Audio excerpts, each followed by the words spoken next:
Good evening, folks. What's going on? What's up? Oh, God, chat already rolled on. What's up, PM Collector Boy? Fury Fighter, Satellite Sun, Buster. Oh, are we having a little drinksy here? I think we are. Cheers. Two hit, good to see you. Good to see all of you. Good evening. Happy Thursday. I do believe it's Thursday. I hope it's Thursday. It's becoming easy to lose track. Hope you're all doing well. I'm doing good. I'm doing good. Today's been a lot. There's been a lot going on today. So I'm a bit right now, but it's okay. It's good. We got our Nintendo Power to relax with, and an auspicious issue of Nintendo Power at that. Oh yeah, okay. So yeah, the first question, obviously, like, what's up with the internet? Is the internet okay? Okay, so short version is yes. I mean, I can never say with absolute certainty. Like, there could be a squirrel out on my lines right now, just waiting for that big old bite of cable. Right, ready to bump that proverbial table. But as far as I know, the internet should be fine tonight. It's not okay. It's never okay. No, the internet, of course, was a mistake, but it's one that we just have to find a way to live with at this point. So, it turns out I checked. It's so funny. I checked. I did his. So last night after I signed off, I actually went and I played City Skylines for a couple hours. I just wanted to like, I just wanted to sink. I just wanted to recede into fantasy, and I worked on my city. And actually, my city is coming along super good. If I can toot my own horn a little bit, and I know y'all love to see that. Especially the new Twitch guidelines. Heyo! But yeah, my city, Skyline City, is up to like 45 or 50,000 people. It has distinct districts. It's all very cool and good. What's up, Worst Elephant? What's up, Shadows? I'm recounting the sordid tale of what happened to the internet and why I think it's okay tonight. So yeah, after I signed off last night, played City Skylines, had a really good time with that. When I got to be around bedtime, I did a speed test. I did some testing, and everything seemed fine. I was like, oh, okay, it was just some random... Something happened with one of the lines or something, whatever, it's fine. So I go to bed. I get up this morning. I start running speed tests again, and it sucks again. Like, it is just, like, I'm getting a fraction of the upload I normally do. And it's, like, super inconsistent, right? So I'm like... So I call Spectrum. And their dude does some remote stuff to my modem. And I check it after that. It seems okay. Like, the speeds are back up to about where they should be. So I'm like, okay. So I sign off with him. And I'm like, oh, I should check through OBS. I should see if stuff's actually stable. What's up, Manic? Good to see you. I run an upload test in OBS, and it's garbage. It's, like, even worse than last night. I'm like, oh, no. I should have checked before I let him go. I called Spectrum right back. Spectrum's system is smart. Their cold, unfeeling AI voice was like, did you just call? Is this about that? And I'm like, yup. And they're like, okay. And I'm pretty sure they escalated me to somebody else just straight off of that. So I appreciate that quite a bit. This dude knew what he was talking about. We did a couple tests, and he's like, all right, here's the deal. There's nothing wrong on our end. There's nothing wrong with any of the connections. It seems like there's something in your house that's causing a problem. And I was like, really? Because this is, like, I've been streaming for 5 years. This has never been the case. And he's like, trust me. Like, this has all the hallmarks of it. And he even did this thing where he isolated my PC, my streaming PC, the one I'm using right now. He isolated everything else on our network and just did tests between their servers and my PC, and it was clean. Everything was fine. I was like, okay. So I started going through the house and checking all the devices. And I discovered that for some reason, my wife's PC had started uploading everything on it to OneDrive.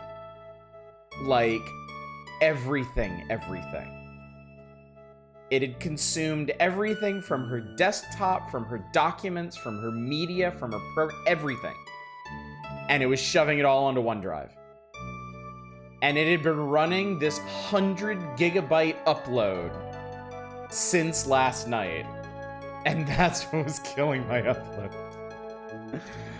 I was... So first thing I did was delete OneDrive from this computer and every other computer I could get my hands on. And the second thing I did was claw everything back from my wife's OneDrive back onto her computer and then delete it from there. So this house is clean now. There was a Windows update yesterday that wanted to do a backup. Well, there you go, Dave. OneDrive just decided it was just gonna shove... yeah, literally Microsoft stole my files. No, not my files, my wife's files. But I got them back. I beat them up. And I took their lunch money while I was at it. So yeah. But I figured it out, and so far, you know, 10 minutes into the stream, light is green, trap is clean, so I think we're safe. To make up for this, because I hate that we missed a night of Morrowind. I know a bunch of y'all hate that we missed a night of Morrowind. I'm going to do one of my rare, unheard of, once in a blue moon Sunday streams. We're going to do a remedial Morrowind night this Sunday. So Lucky y'all. 4 straight days of Morrowind next week. Sunday, Monday, Tuesday, Wednesday. It's gonna be great. OneDrive is so sinister. Also, good evening, Toast. I don't think I gave you your due when you snuck in. And Dave, it's good to see you as well. Glad we can all be here together without, you know, Microsoft ruining our evening. Subzem, neat. I know, it is neat, isn't it? I already got permission. I got my permission slip signed from my wife. I can do a Sunday stream, so we're good. We're good. We will make up for it. So, new Metroidvania looks hot stuff called Cookie Cutter. They actually offered me a key for that. The developer emailed me. It was like, eh. I think I actually posted that email that they sent me in Discord. It was so funny. But yeah, it's I think I would enjoy it, but it's probably a bit much for us to stream. So also, I don't know if I should even mention this, but there was a game that came out on Tuesday, 2 days ago, that I was really interested in. It was like a horror, it's sort of horror fishing sim, not like really fishing, but it was like you fish into hell. Like you fish up demons out of hell. It was it should have been posted in the main one in Happiness, I think. If you search for me in there, I mean, unfortunately, I've been so busy lately. I haven't been posting a ton on Discord, so shouldn't have too much trouble finding it. But yeah, I forget the name of this game, but I never contact devs anymore because I got my own stuff I want to do. But I was like, you know what, fishing sim, folks might want an evening break from Morrowind, which ultimately you got yesterday, funny enough. Maybe we take a look at this for a night. So I contacted the devs, and I didn't hear anything from them until yesterday. And they're like, oh yeah, you want that key? And I was like, the moment kind of passed, buddy. Think I saw that starts as normal fish? I don't think so, because I think you're fishing up demons. I wish I could remember the name of this. Well, I'm pretty sure if hang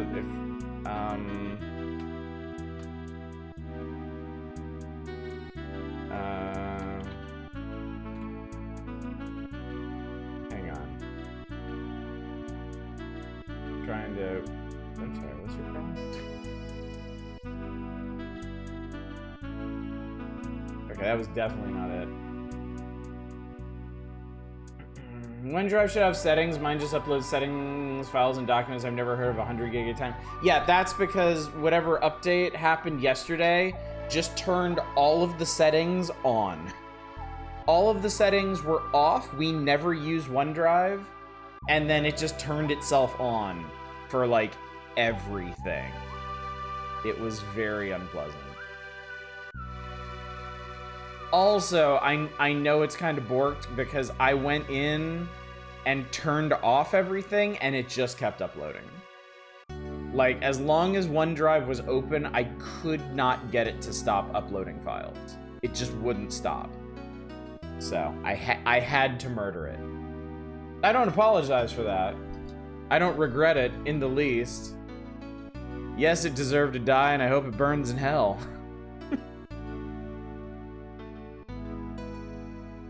How much in gift cards for my birthday? Rainbow 6-3, Ghost Recon, Rainbow 6. Damn, dude, that's an interesting spread. Octopath 2, very nice. What's up, Ms. Roy? Good to see you. Glad you're here. Glad you're here. So yeah, that's that. Internet good. Sunday stream happening to make up for last night. What else is going on? Couple of reminders. Tomorrow night is community night. December community night is happening. We're doing Double Dragon Neon. We're gonna beat up a bunch of dudes really stylishly. It's gonna be great. Thank God Bubsy isn't on the page. Well, not for the time being, but I make no promises. This is an issue full of surprises, really. Got an abrupt tactical shooter mood. Yeah, I can tell. Hope that works for you. Hope you enjoy it. And then next week, There's gonna be no stream next week on Friday or Saturday, because I'm gonna be on vacation. We are leaving Friday morning. We're going on a ski trip to Colorado, and then I will be back on Christmas Day. I will be back on Monday. So yes, I will be streaming Christmas night. If y'all want to come hang out, probably Morrowind, but there's a chance that I might just want to do something festive, holiday, or just something of my own volition that night. I don't know. We'll see. We'll see how I feel when I get back. Fun game with the Skeletor wannabe. Least favorite yeah. So I don't think I've ever fully read this feature, because, you know, as a kid with my Nintendo powers, I didn't want to read words. I didn't get Nintendo Power for the articles. I got it for the hot tips and tricks straight from the pros. And that's what I got, chat. You actually read this article as a kid? I wasn't mature enough. I mean, I remember these little boxes, because I remember the worst cover surprising me, and I remember least favorite column vindicating me. I only read Nintendo Power for the articles. Yeah, so we're gonna read through this whole thing, because I want to see what Nintendo Power has to say about themselves. I read Nintendo Power for the centerfold. I mean, I got a bunch of those centerfolds up on my wall right now, so can't say I'm not down for a little bit of that. A little bit of the hot Mega Man 3 action, the supple curves of Trevor Belmont's delts as he flexes for Dracula's curse. It's great. I just heard somebody outside. I hope they didn't hear too much of that. Tasteful Nestor nudes. Is there such a thing? Can that combination of words even exist properly? Only got into Nintendo Power towards the end of its run when I was a kid. Mid-Wii and just, yeah, I don't know anything about Nintendo Power at that point. I tapped out of Nintendo Power mid Nintendo 64 era. So Nintendo Power rolled on quite a ways without me. Eventually, not anytime soon. In fact, we're not even halfway there. But eventually, we will hit issues of Nintendo Power I've never seen before. And that will be an experience. What's up, Emerald? Good to see you. Deus Ex 1 complete. Invisible War start. Good luck. Rick doing the Netflix series looks like he might piss me off. I've heard those Netflix series are incredibly good, so I really want to watch them sometime. Eventually, I keep saying this, eventually we are going to get Netflix so that we can watch live action One Piece, and when we do that, I'm going to binge the Castlevania series.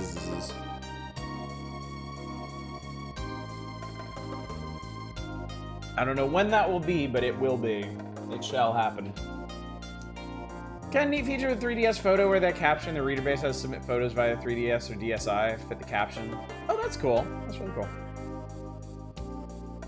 Nocturne has been good so far. I haven't finished it, so not sure what that says. I mean, I've started plenty of really good things I've never finished. I don't think that's ever really an indictment of something. Sometimes you just get distracted. Sometimes you just wander off and do things.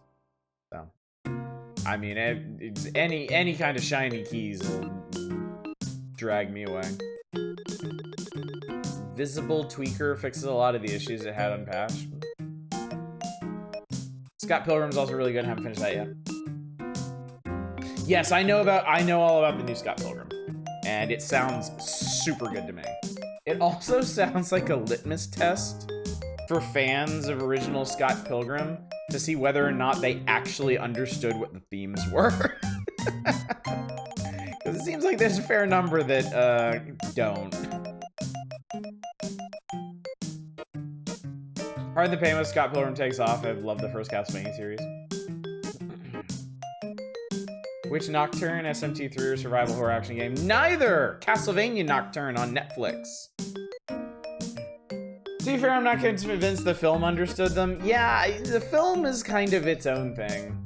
I liked the film, but yeah, the film and the series go in rather different directions, and there's partly a reason for that, because the series wasn't finished when the film came out. Volume 6 of Scott Pilgrim didn't exist when the film hit, so it kind of ended up having a different ending for reasons.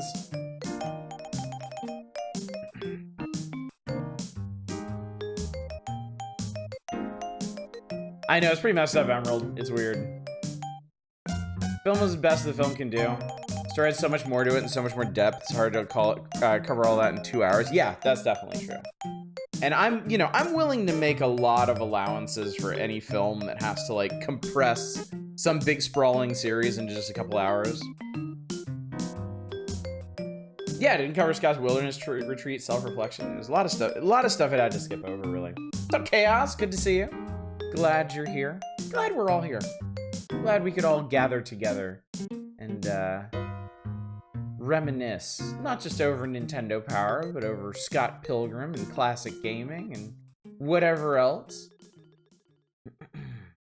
Yes, that is a key moment, because yeah, that is a huge moment of growth for him. Shadow Octopath 2 is fucking amazing. Nice. Weird comparison by Scott Pilgrim movie reminds me a bit of Akira. Okay. I don't expect you to believe this. I was actually, like, the same thought kind of popped into my head. Like, no lie. Before you said that, I was like, Akira basically had to do the same thing. Like, Akira is this massive, sprawling, like, foundational manga. And the movie had to cram as much of that into, what, hour and a half, 2 hours as possible? And it is incredible. It is incredible how well they accomplished that, but they had to leave out a lot of shit. I was shocked. I've not actually read the Akira manga, but I was shocked to discover that the weird looking old religious cult dude who's in the movie for like 10 seconds before he gets splatted is actually like a huge part of the manga. Like, that was so, like, that was like an oh my god moment. I really want to read it sometime.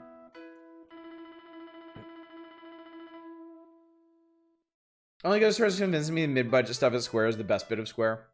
I feel like Square is just super scattershot. Like, I feel like there's no guarantee of anything when you pick up a Square Enix game. Like, it might be incredibly polished and well realized. It might just be like absolute shovelware. It might look like absolute shovelware and actually be really, really well designed and engrossing, or vice versa. Like, I feel like you're really just flipping a coin whenever you get one of their games now. Still really hope we come for a Scott Pilgrim Resurgence adaptation of Seconds. Oh, another comic by O'Malley. Yeah, I don't. Scott Pilgrim's the only one of his comics I've ever read. Nausicaa actually also did the exact same thing. Yeah, I only know Nausicaa by the movie. I watched Nausicaa before reading it. Reading it completely ruined the movie for you. I wouldn't say the same for me about Ghost in the Shell, but I saw the original animated Ghost in the Shell film, and of course, it's like it's great. It's a fantastic movie. But God, I like the manga so much more. Like, the tone is so wildly different. And I really, really, really prefer the manga to the movie.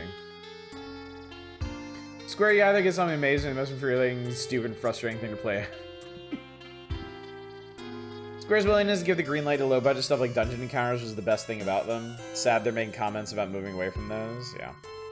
I don't know, it's always hard to tell. Like, Square, it seems like every year Square is like, they take some chances on a bunch of like Western or indie games and they don't do great. They blame all their troubles on them and they make all these noises about moving away from that.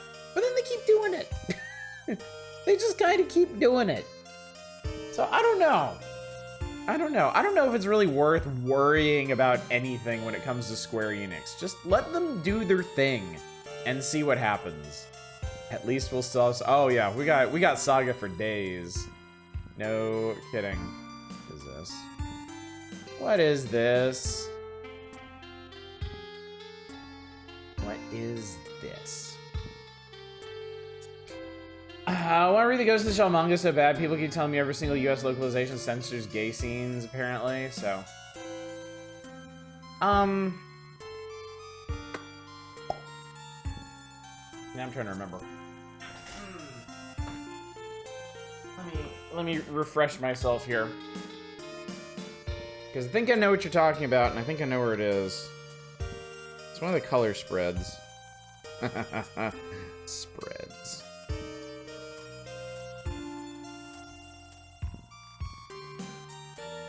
If it's the bit I'm thinking of.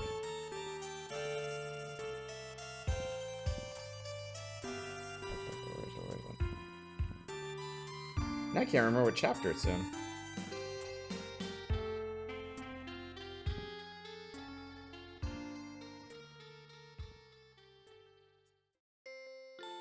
Maybe I'm wrong. Anyway, I think I remember, and it, like, doesn't really make a difference. Music sounds like a George Michael tune.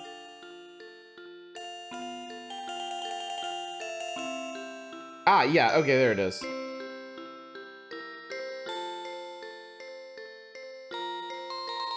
It is one panel. It is one panel, and it's not, like, I wouldn't even call it censorship. They just swapped the panel out for another one that basically accomplishes the same thing. Why do people keep telling me it was censored? Because there is a contingent of people who, if any amount of skeeve or horniness is taken out of their glorious foreign comics, they just lose their goddamn minds. It has nothing to do with the narrative. Absolutely nothing.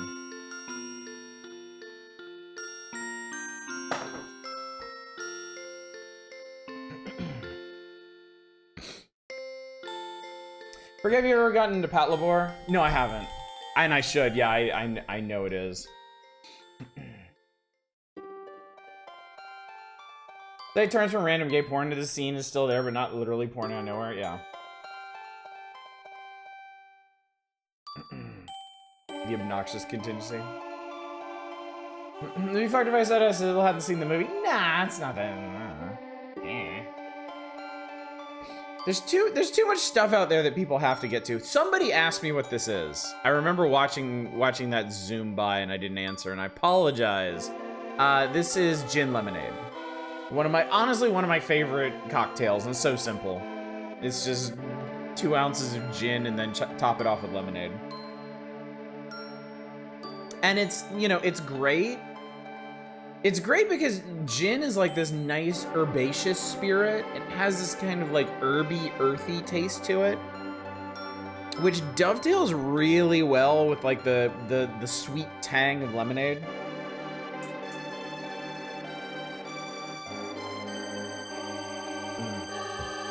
Thanks to those people I have trouble ever taking seriously any cries of censorship. I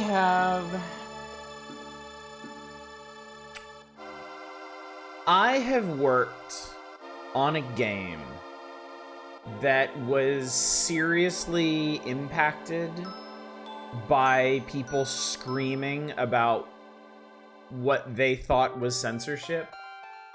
And it was a game that I really cared about and I really put a lot of effort into. So honestly, fuck those people. I will never, ever, ever respect the people that scream and whinge over censoring horny stuff. Like, they can burn for all I care.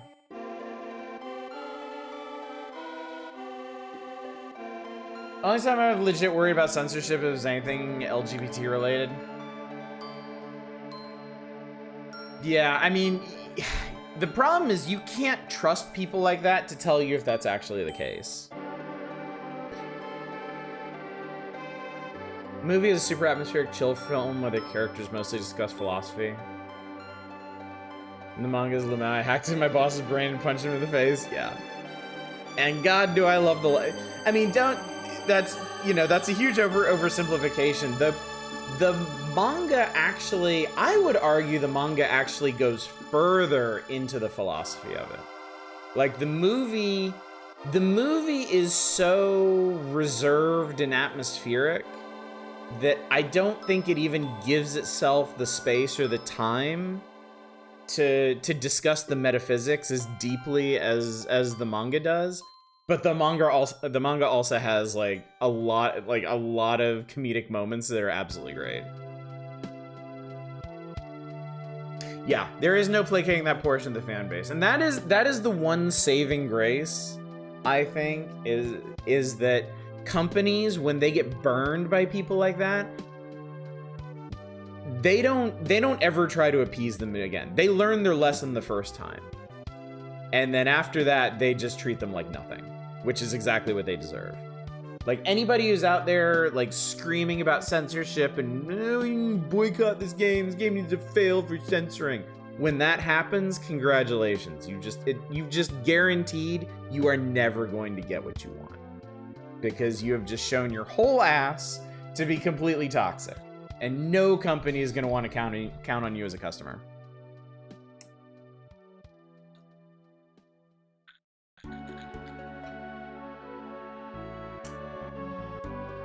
Deeply unserious people, exactly. Censoring horny stuff is how you get accidentally sexy clowns. Remember the Japanese version of GTA Vice City doing something really funny where horny posters and an in-universe porn actress got replaced by deep-fried MSP? That's really funny. That's kind of amazing. Look, that's the other thing, too. Sometimes censorship can actually improve upon the original product. Sometimes the censorship's the good part. Because sometimes you just get really creative and wild.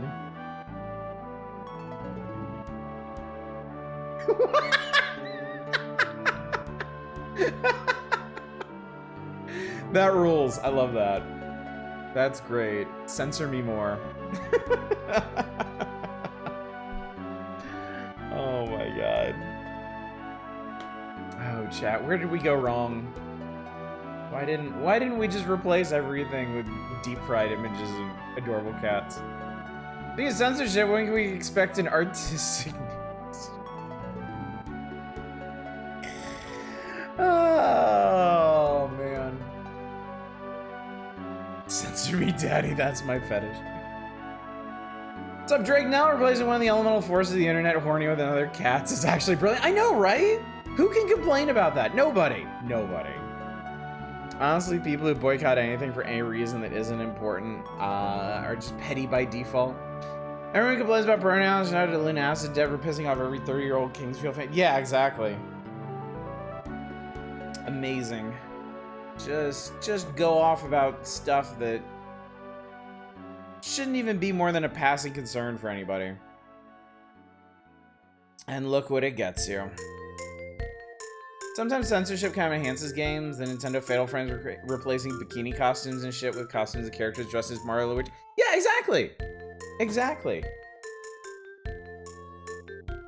Like straight up, there are very real, very salient reasons to pull back on the horny sometimes. You know? I mean, know your audience and be honest with yourself about what kind of game you are making and who you're making it for. But, I mean, we found, like, for a general audience, if you make your game really, really obviously horny, some people are gonna be like, look, this looks like a cool game, but I'm just not comfortable playing this. And there's a lot more of those people than there are the screaming, bloviating, all horny, all the time idiots. Might sound insane, but it is true. So, and an important distinction that I need to make sure everybody knows: it is not censorship if the developers, based on the feedback they get from people, decide of their own volition to pull back on the horny. Okay? This is maybe why I have absolutely no respect for the people that scream about horny censorship, is because they don't care about the reasons. They don't care about the actual circumstances. They don't care if it's the developers and their vision changing and them doing what they want to do. they'll still scream and cry about it. So I want Max in bikini at all times, not gonna yell at people about it. Look, that's fair too. That's fine too. If you want your games max horny at all times, great. I have good news for you. It's probably a better time than any time in history to want horny games. Oh man. Oh man, they're just dripping from the walls. Like actually, hang on.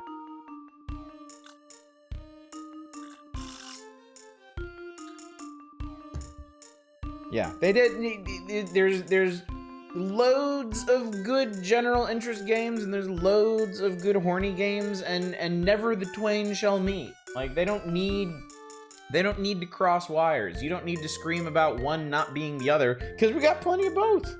Just let them be. Let them do their thing. Let the normal games be normal. Let the horny games be horny.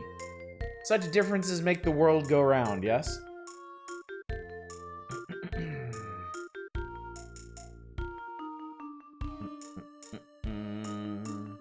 Something obviously horny strikes me as implying it's also low quality since it needs to lean on horniness to gain audience. That's definitely not true though. I can understand where that sentiment comes from. But I feel like the horny genre has expanded and grown so much that there are a lot of really quality games out there that just want to be really horny. That is their aesthetic. That is their choice. You know what went absolutely horny? Street Fighter V, worst entry since Capcom 5.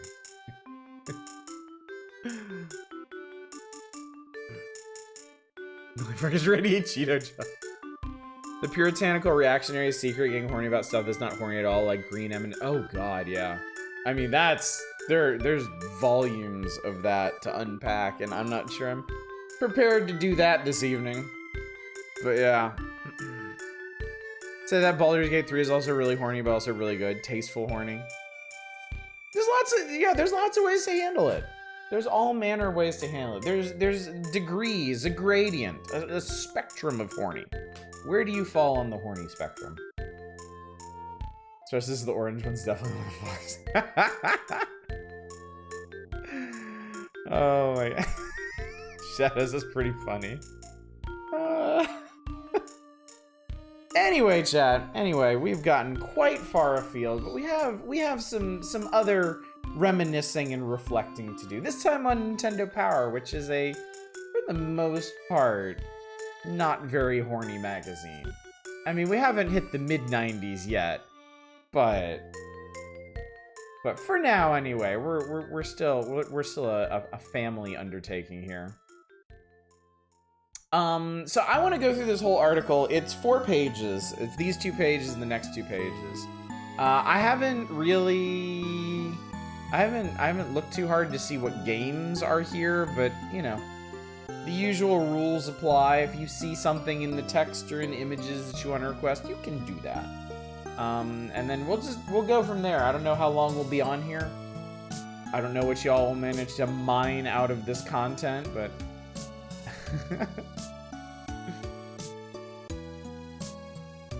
I personally think if you end up changing what audience you want mid-game or even after the game was out, that has consequences. It does. It does. That's typically not...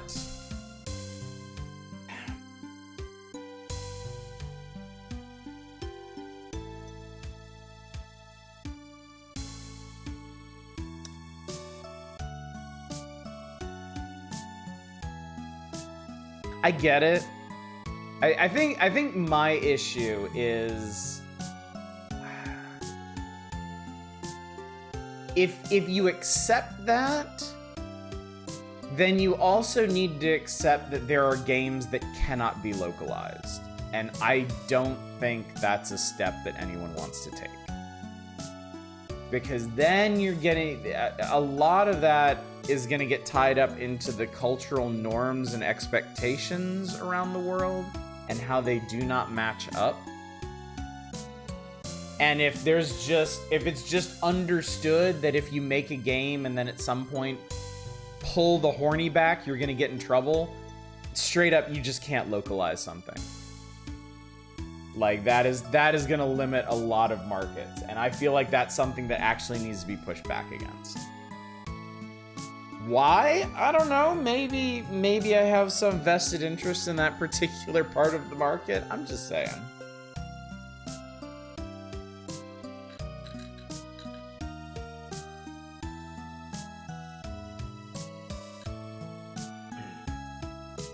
What's up, Numberless Dread? Good to see you tonight. You definitely want someone providing a consistent vision for the end product. I mean, in a perfect world, yes. But you can't automatically expect that consistent vision to work for every market across the world. You know? If a game gets popular in one country, it makes sense that you would want to launch it in another country, but it may have been made with sensibilities in parts that don't really work for that market. It may require the localization process, which is, of course, a legitimate process. And I think what I'm saying is it's not very fair for people to revolt against that process. Drake Nell, thank you so much for your subscriber. 29 months, dude. That is a long time. Thank you very much. Heard the music Emerald's been making. It's really cool. I don't think I have, actually.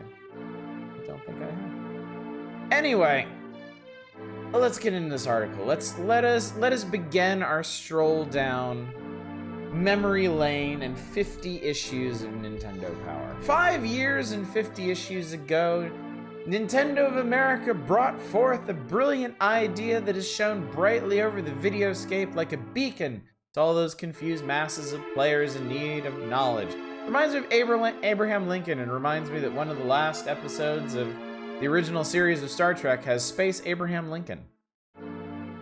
It was actually pretty good. We call it Nintendo Power, a magazine dedicated to video game players and created by video game players. You might wonder how any work gets done with all this playing going on. Work is play. Remember that, live it. The editors, writers, artists, and other talented troops of this award-winning mag want you to know there's only one reason for putting in all the long hours of mind-numbing play. That reason is you, the reader. The player who needs to know. What's up, Arcane? Good to see you. Bacon, fish. Actual good life advice for Nintendo Power? Imagine that. Well, I mean, you can obviously tell this is a post-Robin George world, really. Back in 1998, the NES stood alone in the video game universe. Is that accurate? Is that fair to say? Like, had the video game crash of the early mid-80s so scorched the landscape that you could say that the NES stood alone? I find that highly suspect. You're worth it, man, with the point of just being a couch pancake while listening to this show. Oh, well, thank you. Honestly, I really do appreciate that. I really appreciate that I can be so entertaining that I am worth vegetating out to. Like, that is honestly a really high compliment to me. You know, quick aside. I have always found it really strange when streamers get mad when people say, like, I put you on when I'm falling asleep. Oh, I drift off to sleep, or I put you on in the background for something to listen to while I'm working. It's always been really funny to me that people get offended by that. Like, I kind of get it, but at the same time, like, it's not really an afterthought. It means you're so comfortable, you're so familiar with this content that it soothes you, you know? And I find that to be highly complimentary. So if any of y'all are like just dead ass on the couch or like curl up in bed and you just have me on to listen to my soft dulcet tones until you're lured off to slumber, that is the highest compliment to me. Thank you. Thank you so much for that. Spooner Generations, high praise. Why would a streamer get mad that someone is still enjoying the stream? Dude, some content creators are just really weird. Some are just really high-strung about this stuff. I mean, yeah, Odyssey has put me to sleep many times. How many people can you say that about?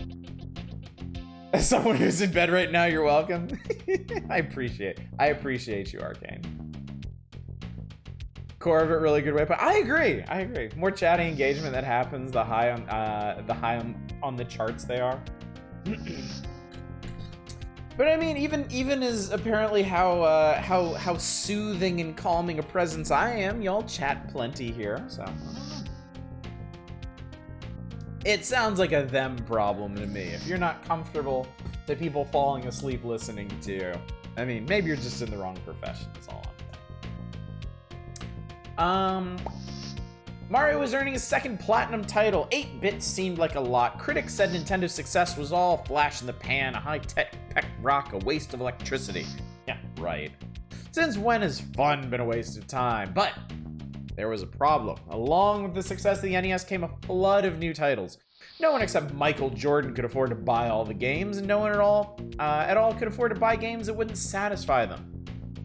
There had to be a way to let players know which games were the most fun to play.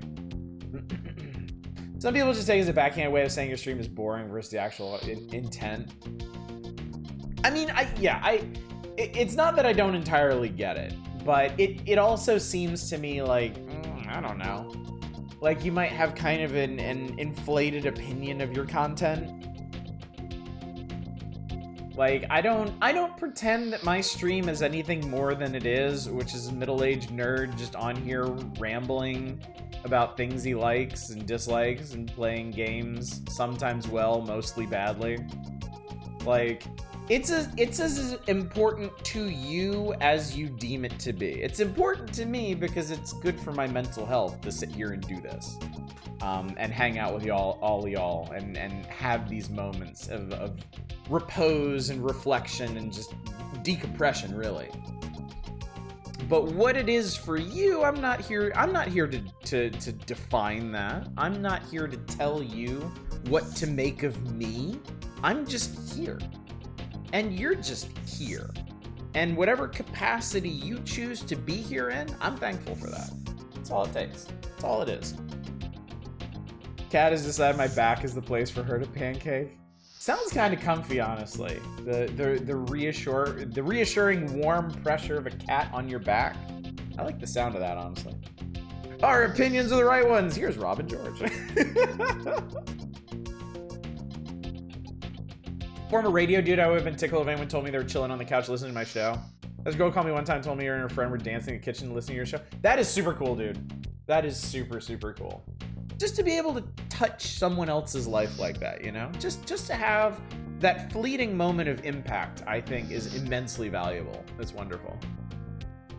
Don't comment on a lot of YouTube videos that are excellent enough to send me to sleep and insomniac, but yeah. Not that I haven't seen ambitious stuff done on stream, like one of the large streamers I did a huge game show style setup for a special where they did a tournament. Mario Kart and Smash Bros. Swap between different instances of game at random. That was cool as hell. That is really cool as hell. And look, I don't want to sell anybody else's streams short, but I guess what I'm getting at, English for people's streams, what I'm getting at is that it's a performance, it's a presentation. Content is an offering to the audience. And I think it is folly, and I think it is arrogant to try and define what that is for people. You know? I think that there is a certain degree of, God, I don't even know what to call it. It seems very, very full of myself to call it like humbleness, but like you can't get too overbearing about your content. At the end of the day, ultimately, all you can really do is put it out there and let people take it as they do, as they choose to. Consume it in their own way, interact with it, let it into their lives the way that they're comfortable with. And I think a lot of artists and content creators don't really get that. And I mean, to be fair, some of them get away with it too. Like, there are a lot of big streamers that are just huge dicks about their content, you know, that will sit there and you know, just do like reaction shit and low effort stuff and just and act like it's super important and meaningful, and to some people it is. But I think it's also sort of unearned arrogance in that. Ours always needs an audience. It's super important to our entire thing. You don't have to say how the audience engages with your stuff. Yeah, exactly. Art stuff is my middle name. Yeah, no, that's a huge part of art. That's a huge part of art. I like I said, I see it as an offering. You know, the content, the value that I create is an offering to you. You know, if you choose to consume it, if you choose to interact with it, that's your choice, you know? Honor and arrogance is my social security number. Zelda's ranch music playing in the background is also helping with the relaxing, I admit. It's part of the whole package here. I've tried actually. There were a couple nights in the past where I took more active, more energetic soundtracks, and it just wasn't the right vibe. It wasn't what I wanted. I wanted something low key. I wanted something that you could just kind of melt into, you know? I accept streamers' content and try to give it back with your own via chat. Yeah. I mean, that's all that anyone could ever ask, I think. Yeah, that Ace Attorney villain who screams in court, my ATM number is 0001 because I'm always number one. Anyway, chat. Warm fuzzies over. Back to content creation.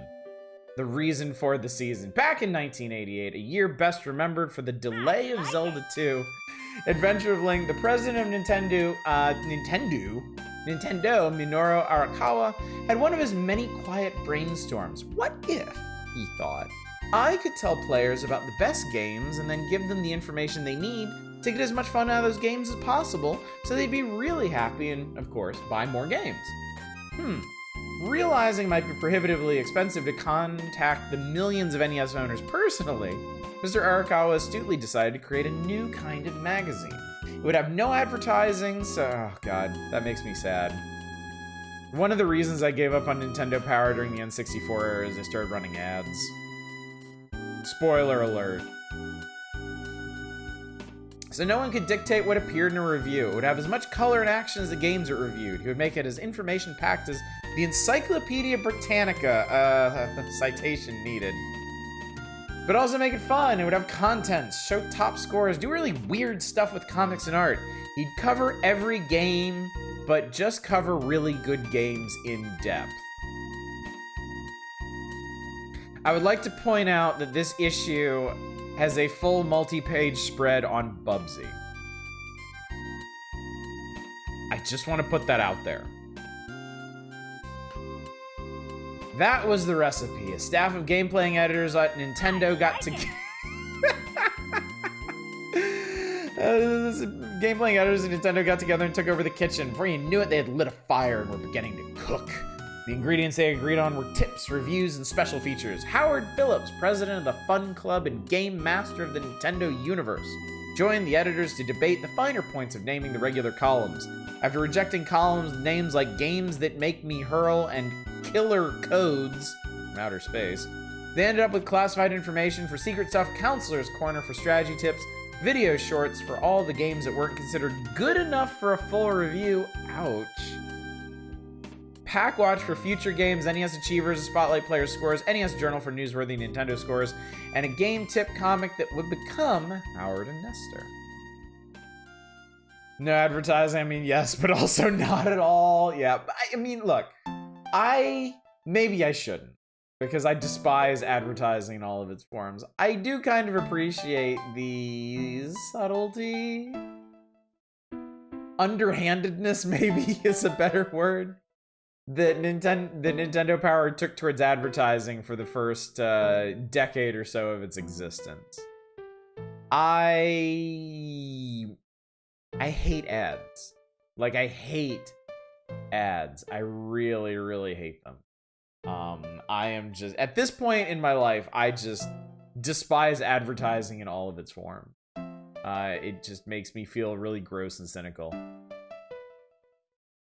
The magazine content, which is in essence an advertisement without really being an advertisement, I find weirdly comforting. I probably shouldn't, but there's so much to be cynical about. It's kind of nice to just like close your eyes to it and enjoy the pretty full-page spreads. Could possibly go wrong.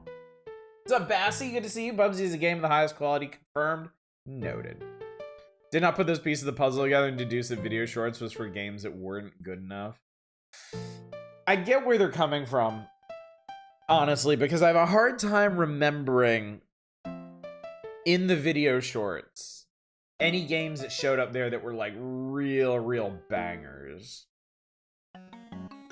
I mean, it might actually bear reviewing just to see if there's anything that slipped in there that really shouldn't have, but I mean, I kind of get it. Their full spreads tended to focus on games that had more to them than the stuff that showed up in video shorts. Maybe one of those people who are immune to propaganda, then I salute you, sir. Live your best life. Fight the good fight. Apparently, Twitch Recap is claiming RimWorld is my second most watched content, even though I've literally never watched a RimWorld stream. You blame me. I mean, that's fair. It's probably my fault in some way. Twitch's Recap also says I watched 366 less 365 days. That is incredible commitment, Manic.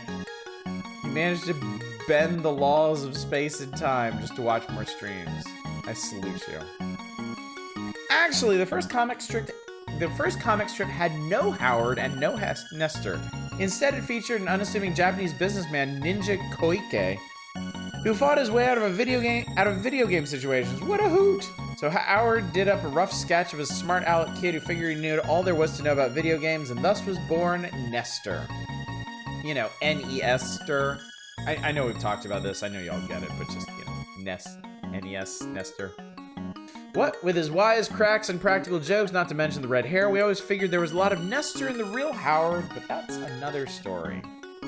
Before we roll on, let's talk about the insets as well. Ninja Salaryman would have been a good cartoon. I'm sure back in 1989, 88, 89, they figured that would probably be a bit too exotic for American audiences. You know, they didn't know what we know now, how much cultural penetration there would be of Japanese culture over the years. So, like bend time, why I'm stuck using it like that. That's the monkey's paw curse. You can bend time, but only for completely meaningless purposes. Ninja movies were super huge in the 80s. That doesn't mean that everyone was aware of that, though. Like, it was still relatively new territory. And, like, the last people you should assume are aware of that are the executives making formative decisions on stuff like this. Like, executives move slower than anyone else in their respective industries. They need the most convincing. Our weeb powers are not yet strong enough. Hey, the new Amazon ads that intrude on Twitch streams and evade ad blockers. Yeah. Spread of Japanese culture came over time through video games, but 30 years beyond this point, and only now hitting the point where you could have a One Piece live action show and be successful. Very true. Like, that is an excellent point. That is an excellent point. We're still making strides in integrating and appreciating media and culture from other cultures. Like, there's still a long way to go. Anyway, best cover. I don't think there was any voting process. I think the Nintendo Power editors just got together and gave their opinions on these things. So best cover, Magical Quest starring Mickey Mouse. Not only does the January 93 cover fold out, giving twice as much picture, it also looks hot. I would not call that the best cover. It's just key art of Mickey and key art of Pete and a fold out cover. Most unique, maybe, just for the structure, but definitely not the best. Worst cover. Okay, there's a specific reason for this. Castlevania 2 Volume 2 showed Simon Belmont holding Dracula's head. Kids who had nightmares, and so did our phone reps who dealt with the complaints. Yeah, I believe that. Your second issue of Nintendo Power is giving your target demographic nightmares. Parents in the 80s are not going to be okay with that. Best cover also feels like recency bias. Yeah, the Mickey Mouse cover was from like 6 months prior. So. Highest circulation, 3.6 million. The first issue, we gave a free copy of the July-August Nintendo Power to every member of the Fun Club, almost 1/3 subscribed. But still, that's quite an undertaking. AKA a cover we got the most complaints about. Exactly, yeah. Cosmetic covers by really famous fantasy artists. Oh, no kidding. That's interesting. Worst timing. This one's interesting. Robin Hood Prince of Thieves. This highly anticipated game appeared 6 months after a cover review due to a lengthy debugging period. I guess it got delayed and delayed and delayed. Wait, what? That's Frank Frazetta? Really? I thought it was a photo shoot they did.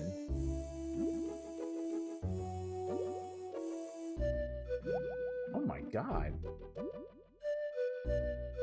See where they're coming from? Yeah, definitely. Quick print more copies of the ET cartridge. Favorite column. I'm guessing favorite column and least favorite column they are basing on general feedback from letters. I know they solicited feedback from people when they changed up the format in January, I think. Just now realized the background music is Dragon Quest. Yeah, the bridge there. It's from Dragon Quest VI, specifically. A song called Wandering Through the Silence. Which makes sense. It's much more muted, much more reserved version of the theme. So yeah, favorite column, classified information, warp zone, sound test, bonus area, stage select, secret codes. Gee, why would anybody read this column? And least favorite column. They are not holding back, chat. George and Rob's now playing. Readers preferred to critique our critics rather than criticize their criticisms. All's fair in war and magazines. Someone needs to do a Wolf of Wall Street style biopic of Atari in the 80s because shit was fucking bonkers. Yeah, sure. So even though you should still have Dragon Quest Builders 1 on your list, it's on there. I want to get to it someday. It's just, it's gonna take a rather specific mood for me, I think. Dragon Quest Builders 2 was a rather singular experience, and I need to be in the mood for both an RPG and a builder game. So, which I like, honestly, like most of the time, like right now, I'm in the mood for those things separately. You know, I'm playing Morrowind on stream, I'm playing City Skylines off stream. Like, that works. That's what I need. I don't need to mash them up right now, but eventually I will, and then it shall happen. Oh, someone did that already? Did they? Yeah, oh yeah, you're thinking of the Tetris movie, yeah. Also, the bottom, Nintendo Power Milestones, 1988. First issue was July-August of 1988. In 1989, power meters were introduced in March-April. The Game Boy was introduced in September-October, Volume 8. And the Dragon Warrior Strategy Guide insert was November-December, Volume 9. That's the first issue that I have. That's the Batman cover feature. Some hero somewhere, so which is it? Are we questing or are we building? 1990, Final Fantasy promo begins. May-June 1990, Volume 12. The first strategy guide, that would have been the Mario 3 strategy guide, was June of 1990. Now Playing was introduced in Volume 18. That's interesting. Oh, no, you know what? I think Now Playing grew out of video shorts. I think that's what happened. I think video shorts morphed into Now Playing. 1991, Power goes monthly from January. The Super NES was introduced in June. The first Game Boy cover was August, Dr. Wily's Revenge. That's one of my favorite issues of all time. Issue 27. First Super NES cover was Super Mario World the following month, Volume 28. And Howard rides off into the sunset April 1st, 1991. It was no joke. He did in fact leave. And we got stuck with just Nestor. And I'm sorry, Nestor. Nestor is not an anchor for a comic strip. 1992, first comics. That's funny. First comics. I guess they mean the long form ones. January 1992, Super Power Club launched. October 1992. Final George and Rob. Gotta put that on their headstone there. December of 1992. And then 1993, first bonus issue was that January. The Star Fox comic started in February. And of course, 5 years and 50 issues right here, July of 1993. I know milestone for having Rob and George shot for their crimes against ethical video game journalism. Because they survived. They got away. And we suspect one of them, I forget which one. We suspect one of them is still working for the magazine at this point.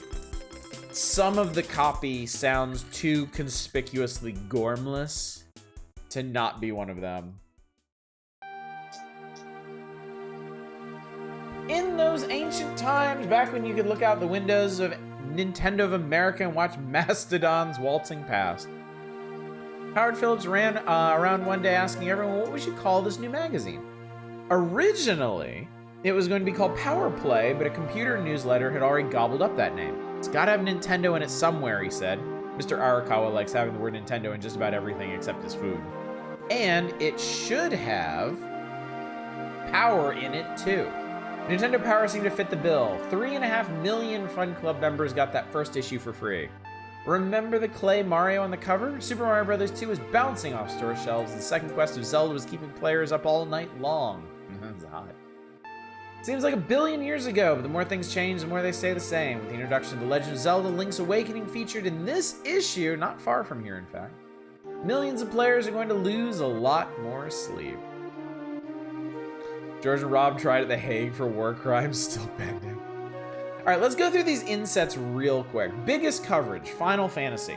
A strategy guide, 3 reviews, 3 contests, thousands of winners, and a grand prize adventure in paradise. They did spend a lot of time on Final Fantasy. You think their coverage of like Battletoads was in-depth and comprehensive? No, like they spent months on Final Fantasy. Most common tip, talk to everyone. A close second was the action classic Timing's Everything. One screenshot is worth 1,000 cliches. Should be able to just check the credits of the start of the mag and see which editor is named Robert George. Yeah, we did that one night, and I think we found one of them. And yeah, Final Fantasy was huge, so. Was it huge because of the coverage? Was there a lot of coverage because it was huge? Who can say, really? We're so concerned the Western audiences wouldn't grok Final Fantasy. And I mean, it worked. Whatever they did, it worked. Biggest mistake, an incorrect TMNT 2 code in volume 21 led to thousands of phone calls. It was corrected in volume 22. Whoopsie doodle. You said that Mario 3 strategy guide? I love that thing. I absolutely love that thing. When I was playing a lot of Super Mario Maker 2, I actually always had that guide at my side because I used to use the maps in it for inspiration. Because my favorite thing to do in Super Mario Maker 2 was make odes to Super Mario Bros. 3 style levels. Still to this day, it's probably my second favorite 2D Mario after Yoshi's Island. Fucking love Mario 3. Me and my bro sat down one weekend, just played the entire thing. It's a hell of an adventure. Like for the era, it's a really impressive, engrossing, polished odyssey of platforming challenges. It's great. Worst contest nightmare. The Total Recall contest in May-June 1990, touted as making the impossible possible, almost was impossible. Our winner didn't get to meet Arnold until 1991, and then only for a quick handshake. That sucks. That's rough. Because I remember correctly, the Total Recall contest said that they were going to fly you out to like the movie set or something, or a premiere or something, and you'd be able to hang out with Arnold or have dinner with him or something. And apparently they weren't able to make anything happen until the following year. That's nuts. I can't imagine how frustrating that must have been. Interesting Mario 3 randomizers. We've had some interesting Mario 3 ROM hacks. Those are actually pretty cool. Biggest giveaway, almost 500,000 subscribers came on board with the Dragon Warrior premium offer. It was an offer no one could refuse. I wish I'd gotten that. I mean, I ended up getting a copy of OG Dragon Warrior anyway for like $3 because, I mean, their biggest giveaway put a lot of those cartridges into circulation. And when the used market opened up in the mid to late 90s, it was one of the easy ones to get. But still, I think I would have appreciated that as good. Most popular strategy guide, SMB3 was the most successful video game in history. The SMB3 strategy guide was the most successful guide. Go figure. I don't even know how they would gauge most popular strategy guide. Because, I mean, it was just a regular issue of the magazine. Were more people subscribed for that one? Did they sell more copies off of like, magazine racks or something? Never had Dragon Warrior, we had Hydlide instead. Oh, God, yeah, Hydlide. Someone before making SMD3 must have gone, what if the castles were tanks? And they were geniuses for it. Oh, goddamn. Most Nestor Awards, chat. Battletoads won 5 Nestor Awards in 1991. The original NES game also had the longest single review, 36. They spent 36 fucking pages on NES Battletoads, dude. What a waste of life and ink and time and attention. Most requested classified tip. More people asked for the player versus player code for Street Fighter II than any other tip. The code appeared in volume 39. And the highest power meter rating was Super Mario World. It outscored every game for all 3 systems with graphics 4.7, control 4.6, challenge 4.4, theme and fun 4.5. Unbelievable, chat. Can you imagine Nintendo's own first-party console launch, big selling, headlining game getting the highest ratings in the magazine? It boggles the mind, truly. What was it we were saying about advertising? Probably most sold in general. Magazine publishers kept track of that kind of thing. True. All those awards and 36 pages must have been a great game then. Yeah, but you know, free from advertising. Yep, definitely no advertising here. We're just, you know, we're regular folks like you. We just think Super Mario World is the greatest game of all time that ever will exist. You know, normal human stuff. As more games came out every month, those of us who thought we had scammed our way into the best job on the planet realized we couldn't stuff all that info into bi-monthly issues. There was no room to cover anything in depth, so many games and so few pages. Since our first issue, 1,319 games have come out for the NES, Game Boy, and Super NES. Of course, most of us wanted to ignore that fact and go back to playing our favorite games, but we were reminded of our duty to our readers. They must know everything. Knowledge is strength. Strength is wisdom. Wisdom is satisfaction. So we decided to make strategy guides that cover the hottest, biggest games. Games like Super Mario Bros. 3, Final Fantasy, and Ninja Gaiden 2. Unfortunately, the plan ignored the fact that most of the hot games were released just before Christmas, meaning that for 3/4 of the year, there'd be no big titles for our strategy guides. Oh, that explains it. 4 strategy guides later, a better idea smacked us on the head like a ton of weight. Why not just make Nintendo a monthly magazine? That was January 1991. We haven't slept since. I mean, yeah, Super Mario World is also fucking awesome, and there's certainly an argument to be made that it is one of, if not the best games on the Super Nintendo, but that sounds a little different coming from the mouth of Nintendo themselves. Gamers are just a better breed of consumer. Ads cannot affect us with our powerful gaming brains. But what is sleep when all you dream about anyway is TMNT, Yoshi, and Double Dragon? For that matter, what is reality? So much was happening. Game Boy was delivered in 1989, packaged with fun. The Super NES landed late in 1991, adding even more titles to cover. The job of determining which games to buy was getting harder and harder for the players. We figured they'd be after us like a mob of fire-wielding peasants chasing a monster if we didn't do something soon. So, video shorts became now playing, and we concentrated on giving information that could be used when comparing games. Of course, video shorts had been evolving for some time. Originally, each game release got half page in video shorts. A description of the game that read like a package copy, plus several screenshots were included. The idea was that if we didn't have anything nice to say, let's not say much. Oh my god, holy shit. So, like, they're actually going a step further here. They're like, video shorts were like the bad games. Well, we didn't have anything nice to say about them, so just slap some ad copy in there. What was that we were saying about advertisements? Beginning with the March-April 1989 issue, we added the power meter so you could see how the games compared with each other. In those days, every video short had a graphically represented power meter with our ratings and a blank power meter for players to fill in. When the change was made to Now Playing, we wanted to make the magazine even more useful, so all the power meter data was put into a chart. Now, it was truly easy to compare all the games and see how they rated. Yeah, dude. Yeah, I didn't realize video shorts was straight up the loser corner.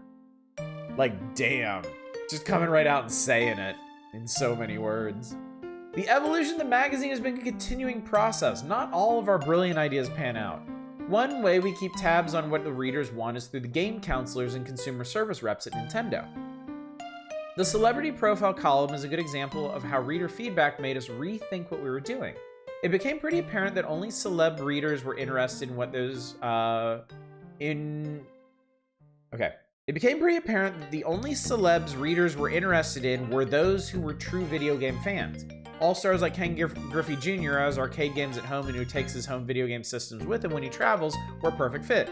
We decided that in the future we would only run the column when we had a line on real gamers. In other instances, the changes to Nintendo Power came about because we wanted to do more to educate game players. Our ongoing series of technical update articles has covered everything from the internal workings of all three Nintendo systems to the possibilities and limitations of future game technologies.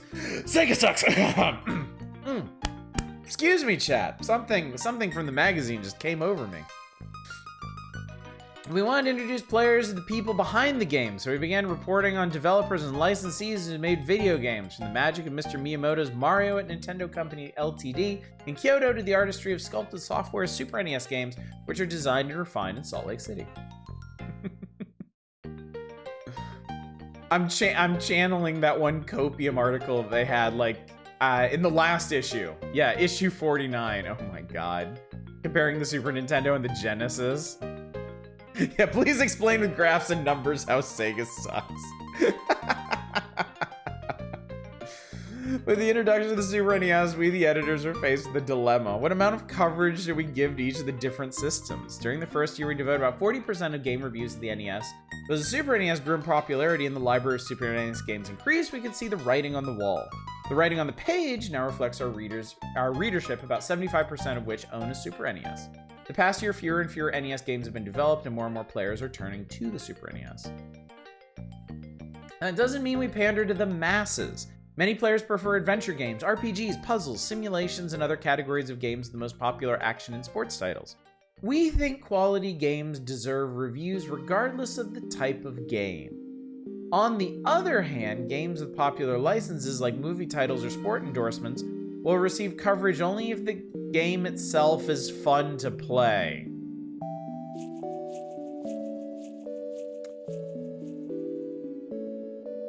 Nintendo Power, until this point, I was content to assume that you weren't just gonna lie to my fucking face.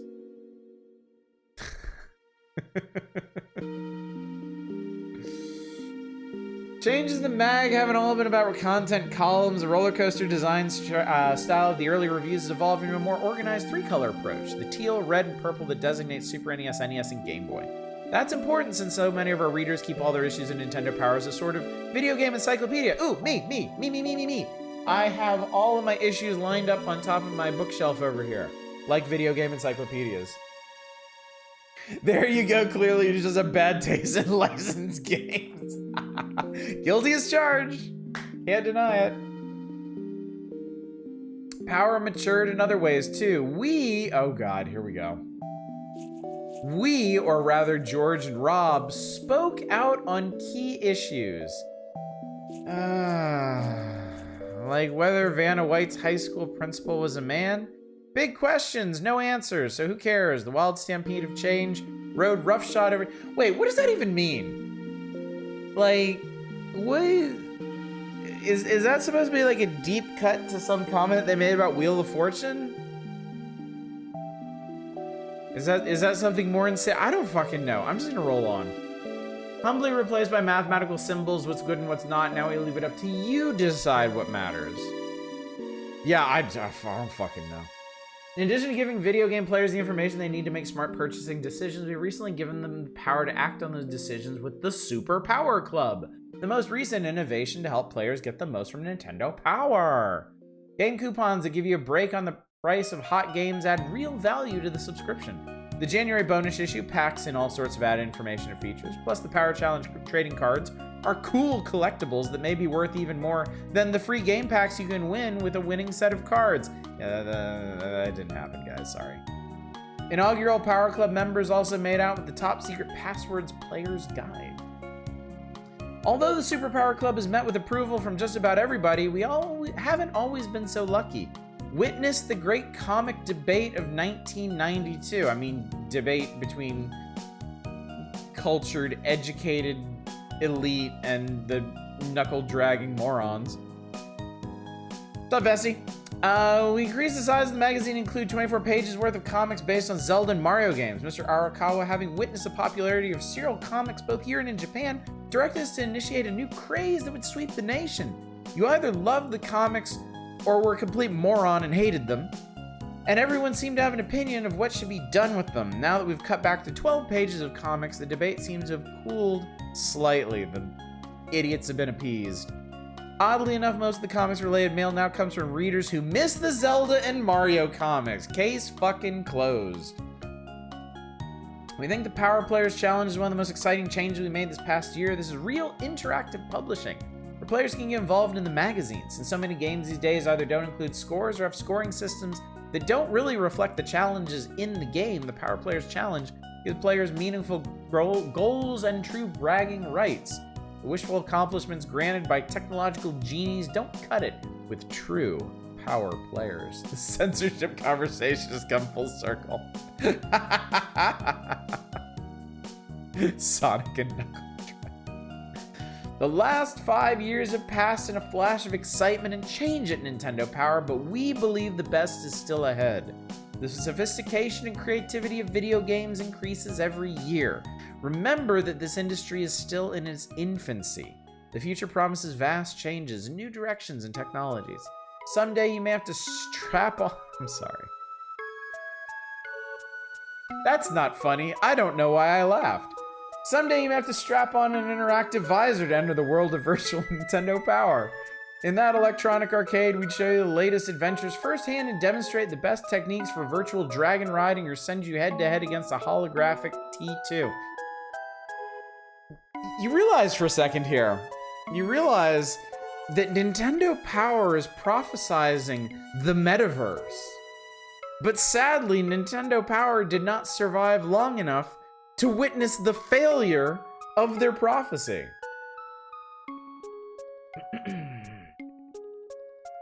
Obvious answer is just do a special release with the entire Mario comic, the entire Zelda comic, and the entire Star Fox comics. They did do collected editions of those, actually. I think it was through the Super Power Club. They sold big collected versions of the comics. Yeah, I should have gotten them when I was a kid. They're probably out there. They might not be too much to pick up off of eBay. But yeah, they're out there somewhere. In some distant future, a gnome may read these very words to you. That's really playing with power. Whatever direction video games go, you can be sure that Nintendo Power will chart the course as we have in the past. I mean, I won't make fun of them. They did have a good long run. They persevered longer than a lot of gaming publications. They did their part. They served their time. Metaverse isn't really a new idea, though. Marvel's interconnected IPs were very much in effect by this point. I mean, I'm talking about like a virtual reality, not multiverse, metaverse.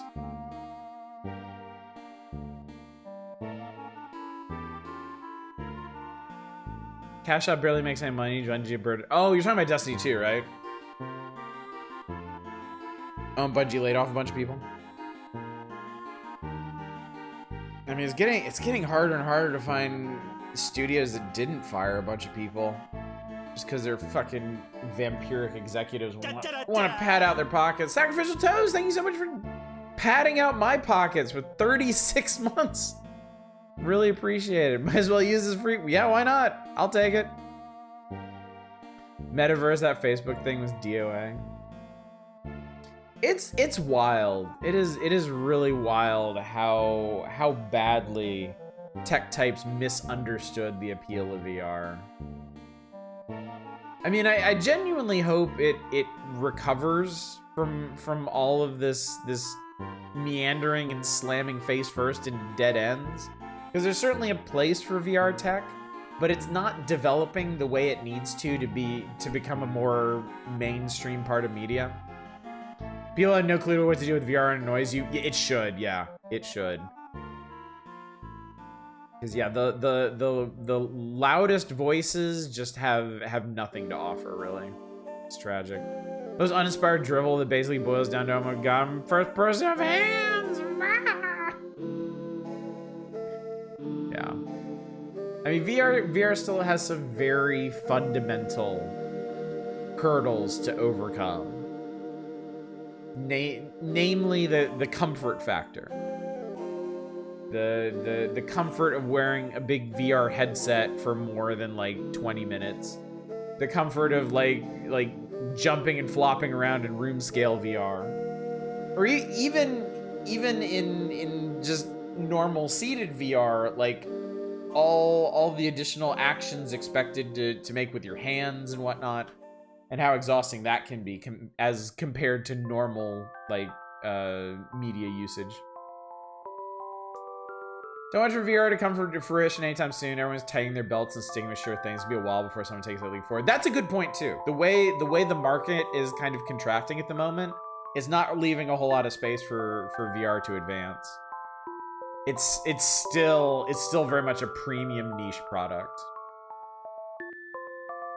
For those of you who haven't watched it, there's a fantastic long-form YouTube explaining on the failure of the metaverse. Yes, Decentraland, Future is a Dead Mall. That is a great video. I thoroughly loved it. Want something good for VR? Develop a game, but get a pro-level cinematographer to do cool shit with the camera that only VR can do. Yeah, exactly. Too many VR games don't actually take advantage of the unique features that VR have. Yeah, Dan Olsen. Dan Olsen is the man behind Decentraland, or no, not Decentraland. Behind what was the channel? Folding Ideas. Folding Ideas. Thank you. Decentraland is the failure. Market's contracting because the free money period is over. A lot of tech really built their growth off of the no interest loans. Yeah, a lot of companies assumed that the COVID boom was gonna last forever, and they just weren't prepared for it not to. And they're suffering. Well, their employees are suffering for it now. The executives certainly aren't, even though they should. Yeah, totally. All right, so that's a retrospective of where Nintendo Power was and how it got here. A few interesting details in here, specifically on the evolution of some of the features, like video shorts into now playing. So yeah, I love this magazine chat. I know it's not exactly incisive commentary for me to say that, but like just looking back over the scope of those first 50 issues, it really reminds me what a formative experience getting these and reading them as a kid was. Like how important it was to me and how my ideas developed. Like, you know, you can boil Nintendo Power down to like a long-form paid advertisement for new video games every month, but honestly, like, it was a publication full of possibilities. You know, it was a magazine full of different worlds that I could peek into, you know, that I could experience vicariously through the editors, and maybe, just maybe, if I really wanted to commit and ask my parents for one or two of them for my birthday or Christmas, I could also experience. And I never would have known about them. I would have never known about this vast array of games and experiences if not for Nintendo Power. So, you know, marketing tool it may have been, but, you know, marketing tools can end up evolving much past their original purpose. You know, look at all the cheap cartoons of like the 80s and early 90s, designed solely to sell toys, but like how many important aspects of our childhood did those form? How many lifelong like G.I. Joe and Transformers fans did that create? People that went on to be inspired by those to create other works of art. So even creations born of cynicism and a desire for profit can have value beyond their original intent.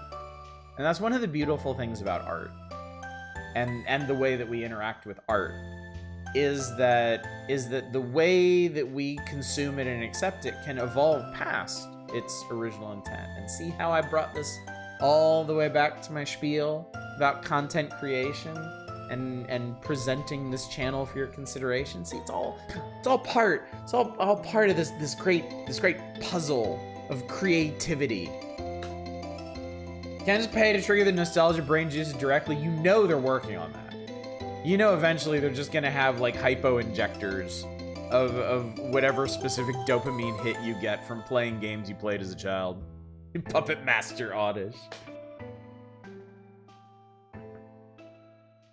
Art is always in conversation with itself. Absolutely true.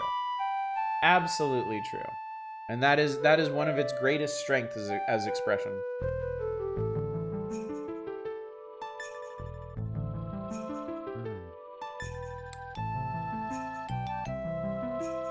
How funny, chat. We haven't even played anything yet tonight, and I'm really enjoying this. I'm really enjoying this vibe we have going.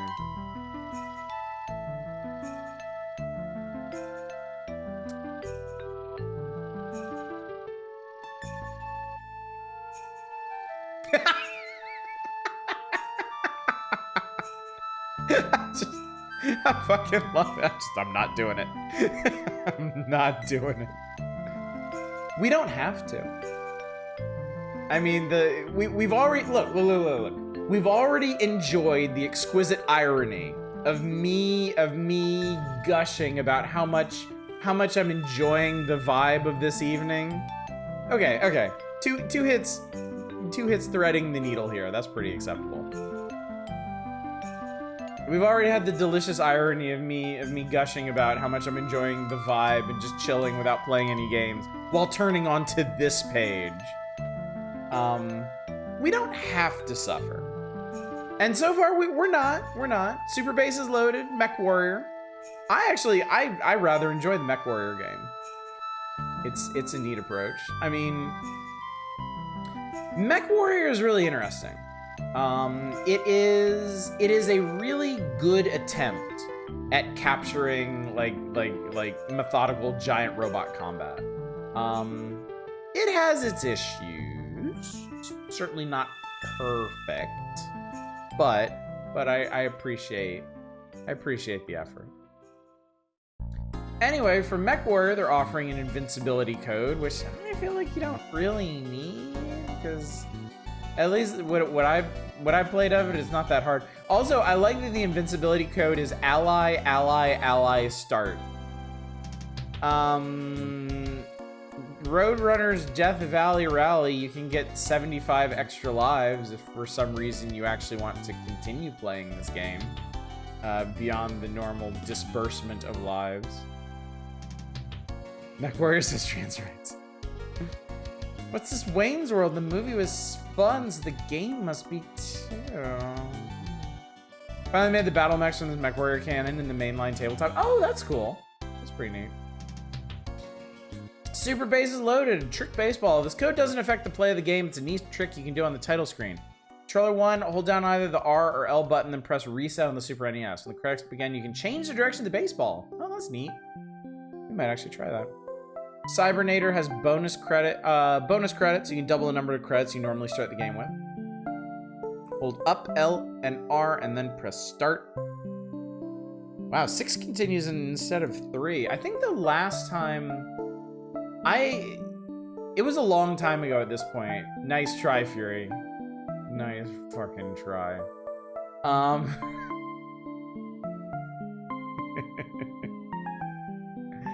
Relax. It's not the actual redemption.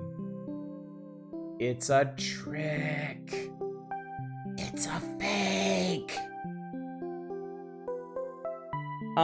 We did, like, years ago, I tried to do a full playthrough of Cybernator, and I died, like, right at the end of the game.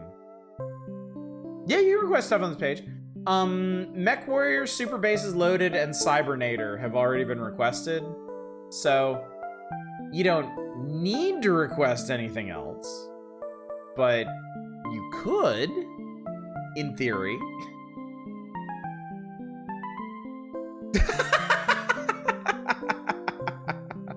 Oh yeah, that one.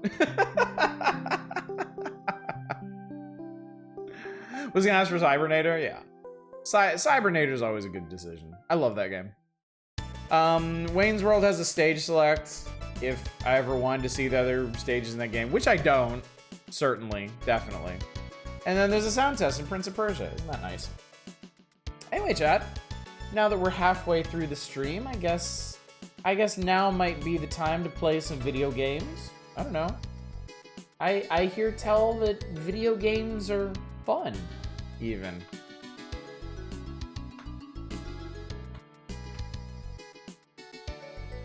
Great news, I want to see the final level.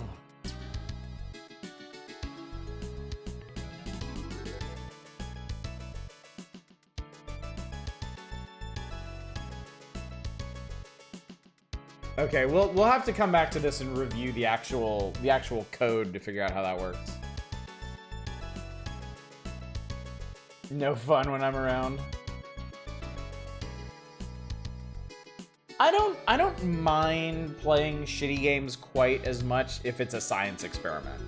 If we're just going in to do like one specific thing and then GTFO. You reject the request if we're not worthy. I'm on the cusp of doing a replacement for Wayne's World. In fact, I feel like I might have said something to that effect. But this is okay. I am right on the cusp of doing a replacement for Wayne's World the same way I did Pugsley Scavenger Hunt. Because I'm never playing Pugsley Scavenger Hunt again. I reserve the right to just not fucking play that game anymore.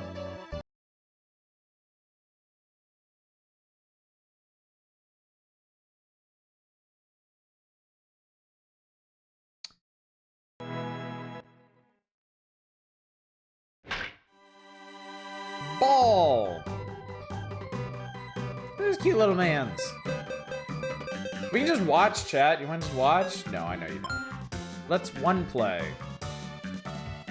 Plays Wayne's World with just burning a man with a taser inside. God, if only. DH off option. I don't know what that means. I'm gonna turn it on. Music, yes. Game start. Play the perfect game. Get a perfect rating. It's not enough just to beat the other team. Your play is rated in 13 categories. Every time you make an error, strike out, or make one of several other bonehead plays. Points will be deducted from your overall rating. Your ultimate goal is to beat a level 5 team and receive a perfect rating of 100. Game called me a bonehead, chat. Team select. What the fuck? A, B, C, N, P, W, H, K, L, S, T, U, E? Pick me a letter, chat. Something remembers a baseball themed stage in game Tengoku. P! We're the P's. Who are we fighting? The E's. It's P's versus E's up in here. Oh my god, what is this goddamn menu? Please, play ball. Yeah, who's your ERA? I guess your ERA is a good thing. Let's start with Lawson, it's fine. We're playing P-League. Oh my god, they're in hell! Chat, we're playing baseball in hell. Lower is better? Whoops.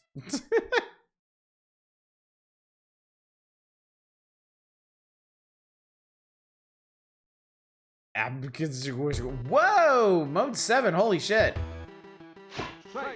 Straight. Can I do anything, or is it just timing? I'm just gonna swing at all of them. I want to hit the baseball. Just playing regular baseball. Like, do I need to hold a direction or something? Do I actually need to aim this shit? Maybe I'm just too slow. Oh, I hit it. Oh my god, dude. Oh, wait, what's going on? Wait, what's actually happening? I don't even know.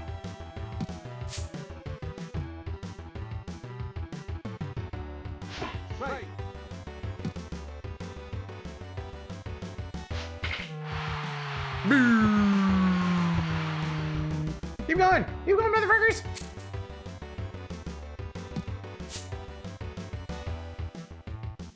Maybe hitting Y makes them keep going? I don't know. Boo! Oh, this foul. Should have been double if you knew how to play. That's asking a lot, frankly.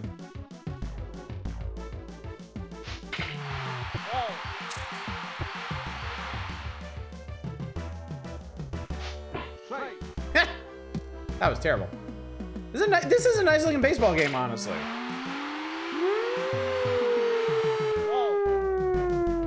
This is a really good looking baseball game. That was way too fast.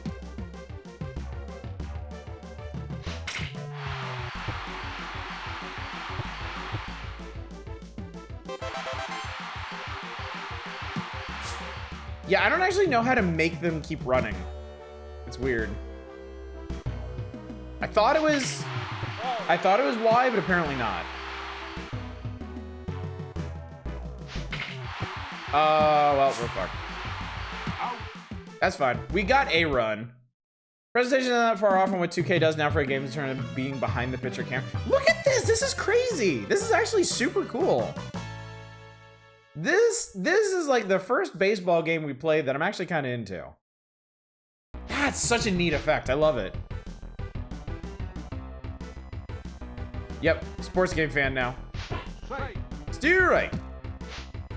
I just wish I had any idea how to play.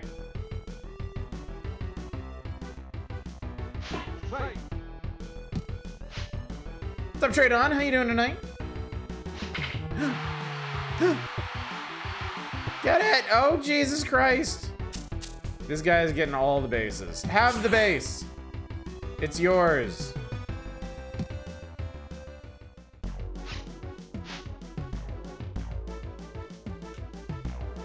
Oh. Oh shit, I didn't know you could do that. Okay, cool.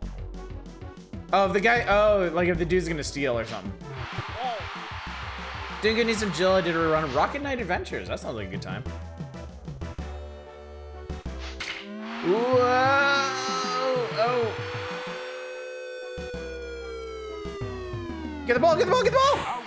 Hey, I got the ball! Holy shit! Dude, I actually fielded! I love this game!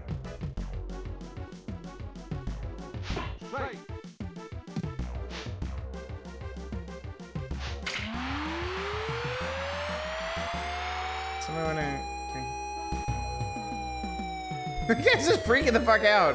He doesn't know what to do.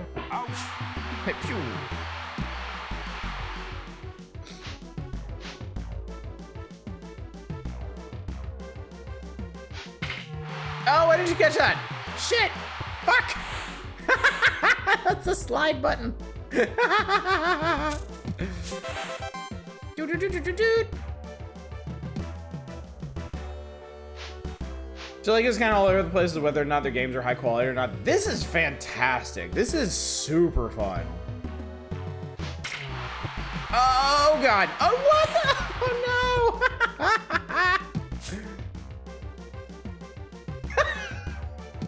no. Okay, I think I'm starting to figure it out. Oh, this is a big puppy now. Ball. Yep.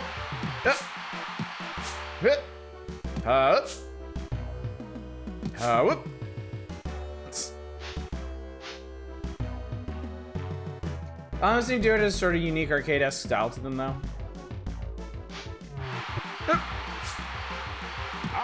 There we go.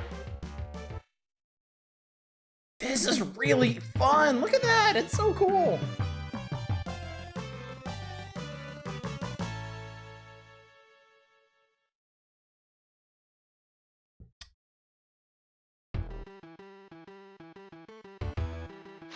Ha! I remember a game called Grumman earlier today. I forgot I had a cool mechanic for crits. Whoa! That's no good.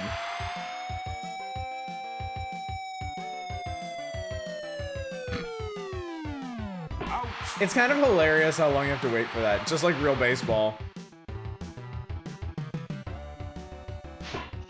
Strike! Shockingly good. Wasn't expecting much from a Jaleco title. I know, right? Okay. Keep going. Okay. I think I figured out how to make him go. I think I figured it out. I think it's all D-pad. I think you basically indicate bases using the D-pad. Oh, buddy. You need to... Okay.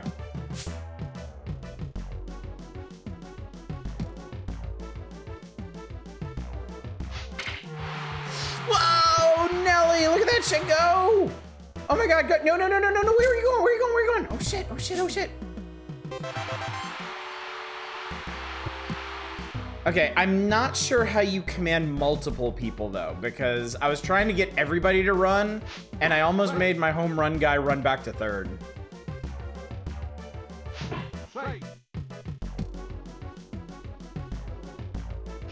Oops.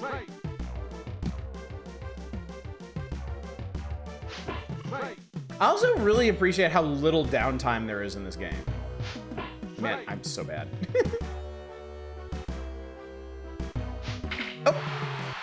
Oh, shit. That was a really good catch.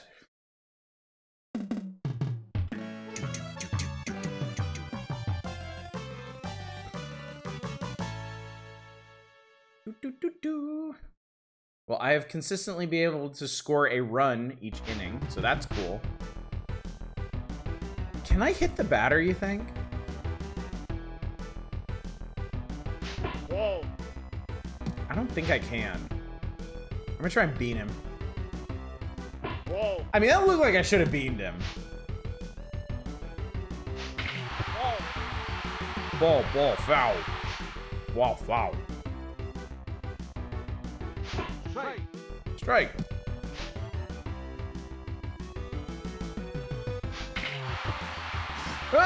Oh god, Jesus. Wait, where are you throwing that? Right, god damn it, I keep... Okay, yeah.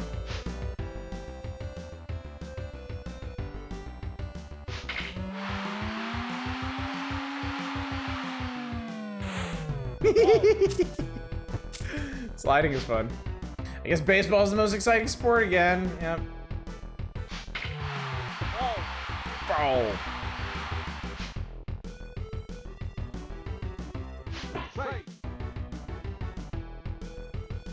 What? Wait, what just happened? That was weird.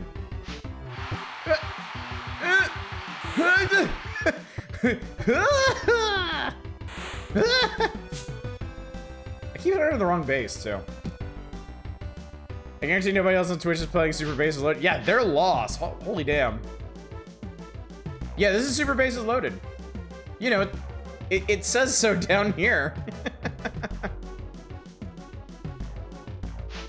Oh, nice. Oh god, I was running the wrong way.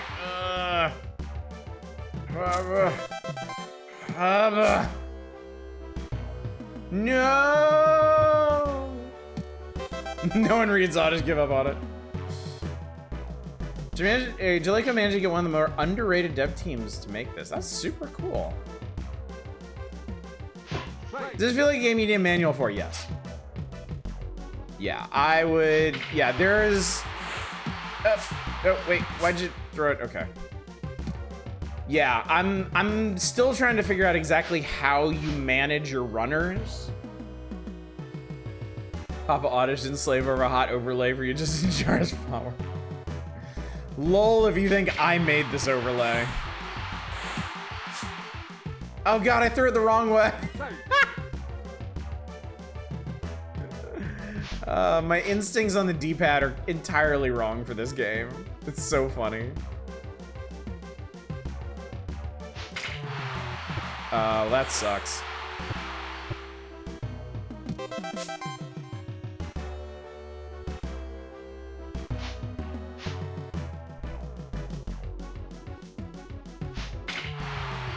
Yeah, the problem is the bases correspond to the D-pad.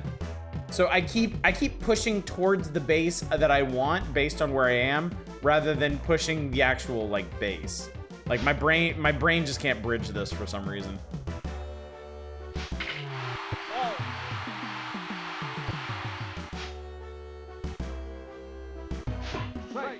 Hey.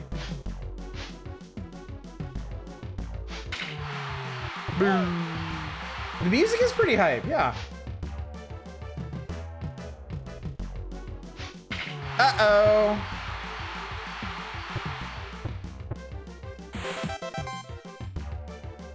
Just gonna walk it in.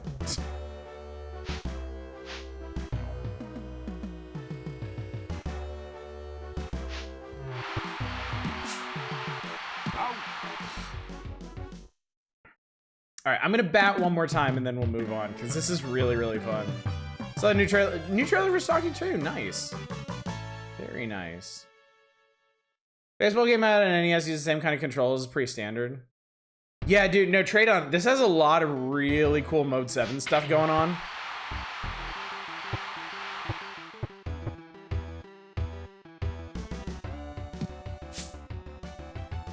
Character animations in Stalker 2 are fucking amazing. Oh my god, I almost killed somebody in the stands with that. Oh! Ooh! Ooh! Ooh! Yep. Composer worked on Magical Quest and did music for Final Fight 2. Nice.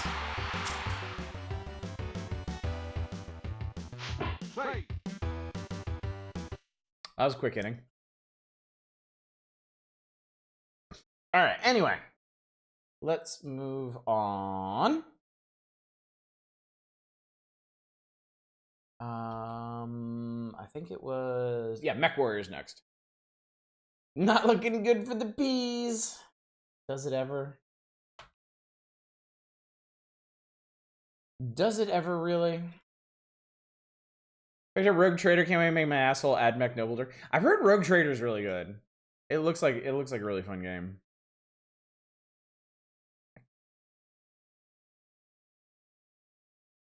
I like to think that it's coming out at a good time too, when people have renewed interest in more traditional PC RPGs, and people have already gotten a lot of Baldur's Gate 3 out of their system.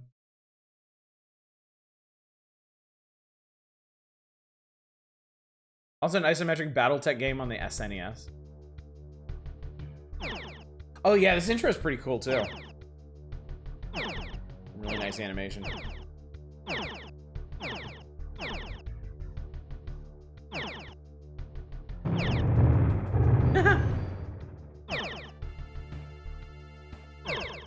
This intro lives in my soul now. The poor guys that get exploded. Look at that green ass robot. That robot is so green. Yeah, that is a funky explosion.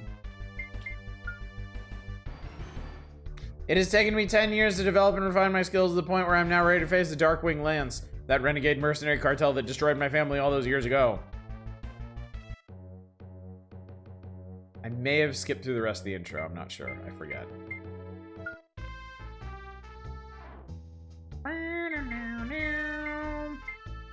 What's on the news? January 4th, 3027. Renegade mercenaries known as the Darkwing Lance have been declared outlaws. Anyone with information to report it immediately. Prince Hans Davian presented Lieutenant Andrew Redburn with the Silver Sunburst for his actions in the Kittery ambush. Cool. Hi there, my name's Searle. Listen, if you want work, there are some jobs on Gallatin. If you want to talk to someone free, feel free to drop by anytime.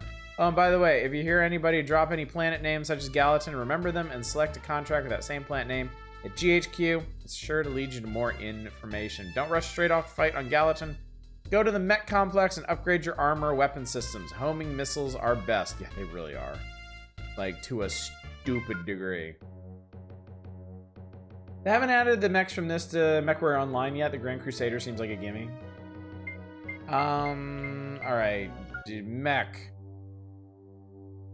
Muck. Mech. Oh yeah, that's buy more things. This is... you want some stuff?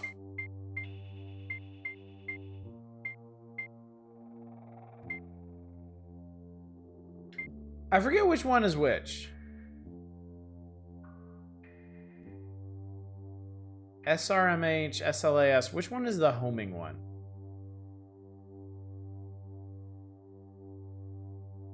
That locust-looking robot, not so good. SRMH? I guess that's this one?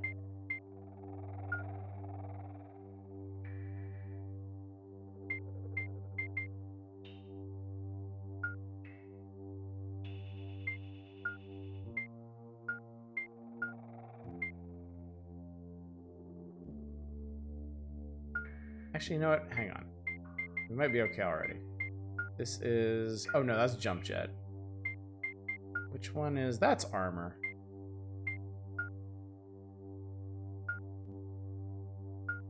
I will buy some armor.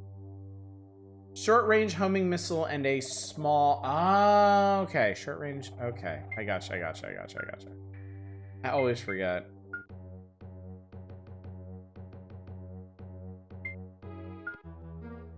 Alright, he said Gallatin. Garrison duty on Gallatin. Riot duty on Rostov, Jameson, Dalview. We'll do the garrison duty on Gallatin. And now it's skull time! Okay. Bum, bum, bum, bum, bum, bum.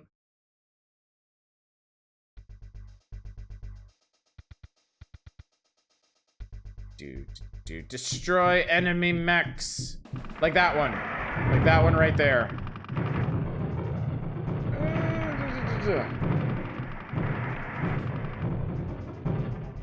I did it. I destroyed all the enemy mechs.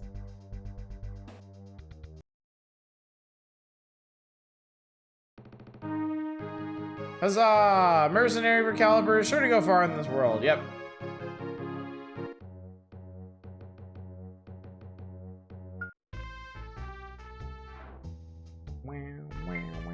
What's up? What's up, Searle? How'd you do out there? Still fancy yourselves a Mechwarrior, huh? If you're up for something a little different, try Zakappa. But before you go to that battle, make sure you get your mech reloaded and repaired, and if you have enough money left, upgrade your weapons or armor.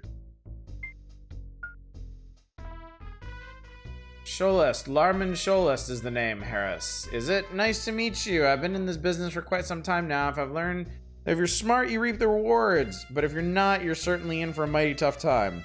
Cool. Nice to meet you. It's a Wing Commander ass interface. Probably would have been part of the inspiration, right? Fuck is with this noir ass music. That's just how it be.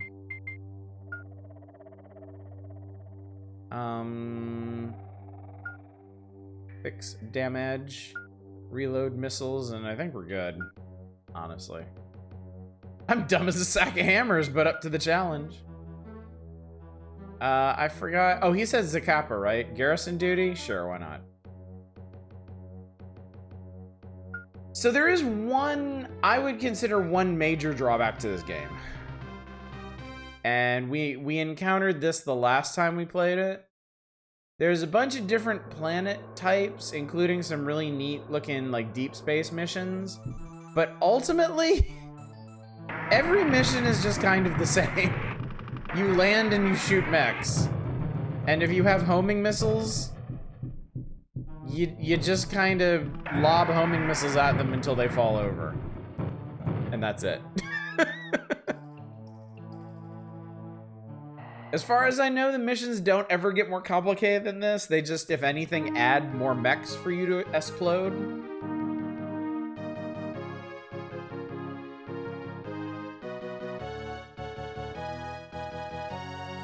Yeah, the last time we played this, we played it for a while. We did like half a dozen missions, and it never got to a point where it was particularly threatening.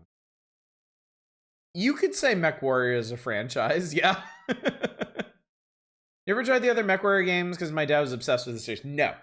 I was a Star Siege guy. I played Star Siege and I played Tribes. Battletech, that's what I'm thinking of. Same thing.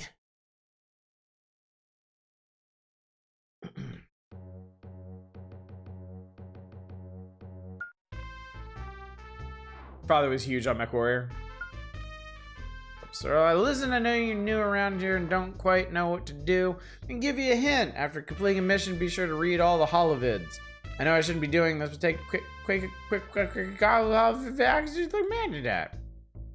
Look at the bid. Oh, I like this one. Lana Man reporting, sir. I've received and decoded my latest assignment. You can be sure that I'll keep on the tail of the Darkwing Lance for as long as it takes to bring them all to justice. My next report will be from Kagrin. Kagrin, you say? All these NPCs look like they're from Vegas Stakes. That's a compliment, right? We would be so lucky to be from Vegas Stakes. I took no damage in that last fight. Pay out about 4,000 sea bills to replace my missiles, and we're all good. Kagrin, huh? Offensive campaign, cool. Let's be offensive, chat. They say you're not allowed to be offensive anymore. I disagree. Also, you need to do a lot of missions to upgrade your mech.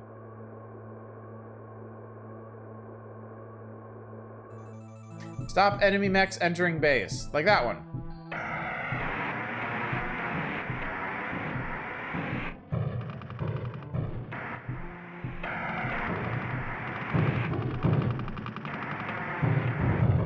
I guess in some missions they don't actually pay attention to you. They just want to attack the base. Ow, I've taken damage.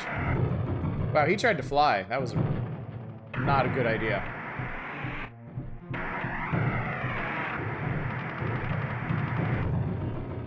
There we go.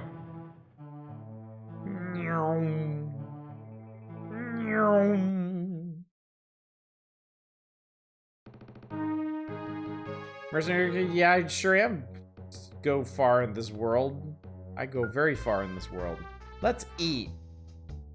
Look at all these people who want to talk to me. Excellent job, Harris. If you continue to work as well as you have been, you're sure to find whoever you're looking for. You know, the people that murdered my parents. The name's Mechwarrior. The pleasure's all mine. I haven't seen you around here before. You look like a trustworthy type. If you're interested, I need help with some security duty. I'm conducting on Rostov. There'll be a big bonus in it for you. Interested? Hell yeah! That's the way. I can see we're gonna go play. So don't forget that if you want a reward, you have to come back and see me after the mission is finished.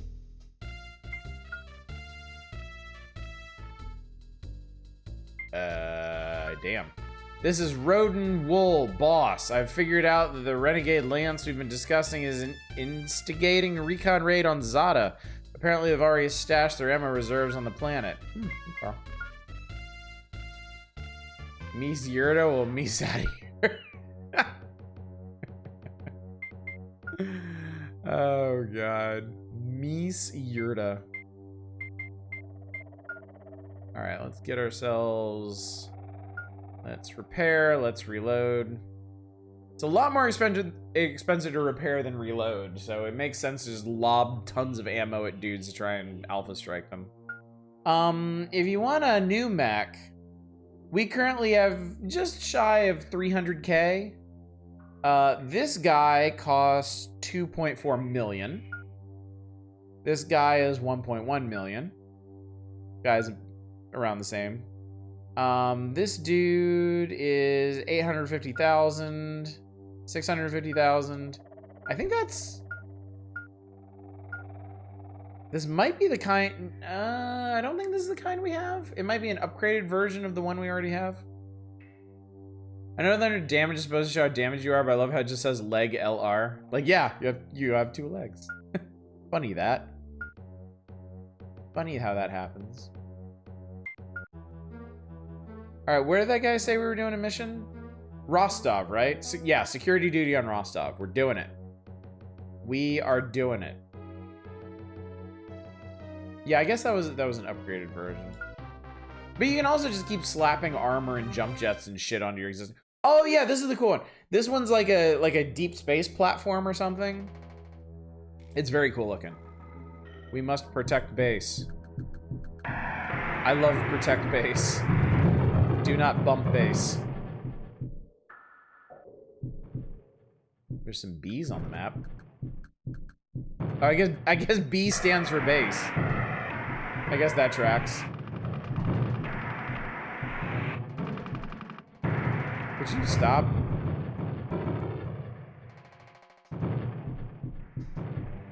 Stop. Okay, there's a couple dudes in this one. So we need to do a bunch of lobbing of weapons. There we go.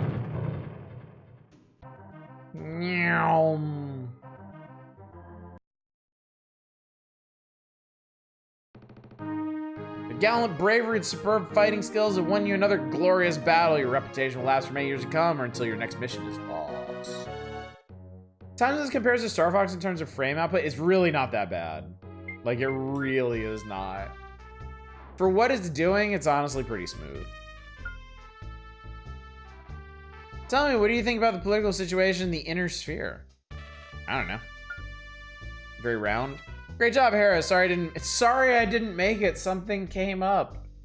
You know how it is. Maybe next time. Anyway, here's your bonus. And if you keep it up, I can tell you're in for a beautiful friendship. Yeah, if you just let me make you do stuff for me, this will turn out great. Is this the same one? Yeah, it's the same. Oh, I guess we have to go to that planet to advance the whole thingy thing. Thing. So Moot Boo, there was in fact a Mechwarrior for consoles, and it's honestly pretty solid. It's actually a pretty neat game. How much money did I make? How much moolah am I in? 532, that's not too bad. Which year is this from? 1993. This came out in early 1993.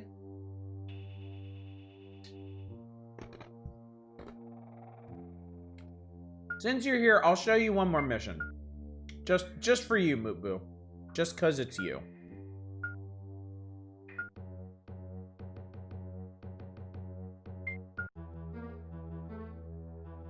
We're in July of 1993 right now, Tradon. Zada, yeah, we'll do Zada. That's where we need to go. And the next thingy thing.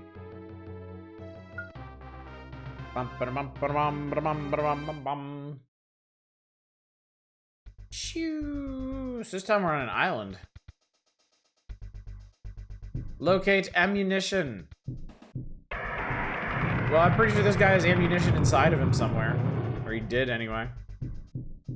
Where would I be if I were ammunition? Maybe across the bridge.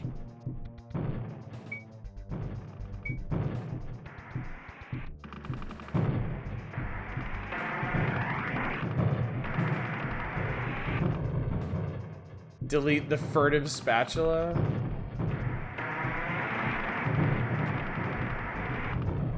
That sounds like a mission for Dungeons of Dreadmore. Where would I be if I was ammunition, chat?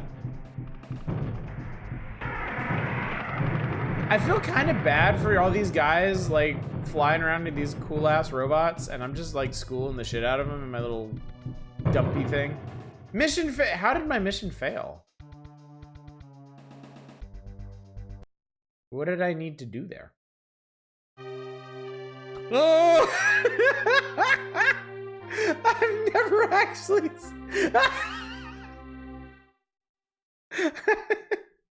With a showing like that last one, the likelihood of fame and fortune is very slim. That's a hell of a face right there. That's so funny. The one mech dropped ammo? Oh, okay. That's what that thing was. I guess anything in this game that's actually projecting up from the surface is important. So, that's good to know. Anyway, that's SNES Mechwarrior. I hope you found it as riveting as I did. All right, we got 2 more games on the docket. Next one is also mechy. Give me a second here. I don't know these days you need to bolt me to my chair. Why? Because you're only using the edge of it right now. Cybernator? I hardly knew her.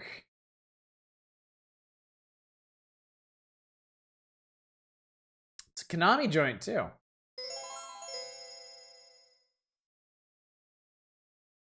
This game! Yep, it's this game.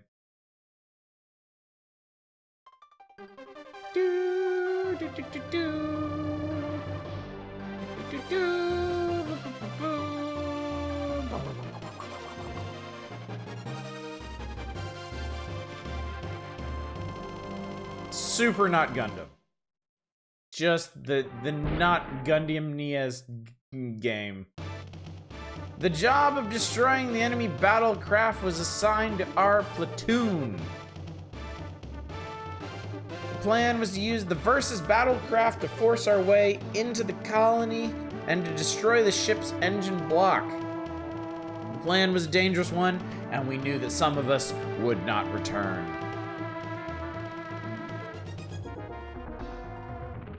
So yeah, there are colonies rebelling against the Earth Alliance or whatever, and you are based out of this mech-filled ship, and you need to take the fight to them. This ship will break into the enemy colony. Our goal is the battlecraft under construction there after penetration. Deploy the assault suits. Very strange thing about this game. I believe the original... I believe the original Japanese version of this, with all the dialogue, there are like anime portraits, and they took them out of the Western version.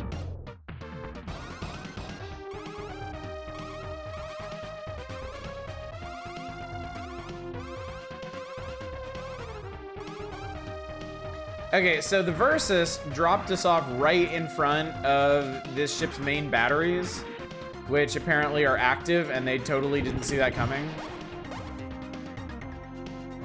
That's what sex talks like. Punch, punch, punch, punch, punch. So starting out, you have your gun, and you have your punch.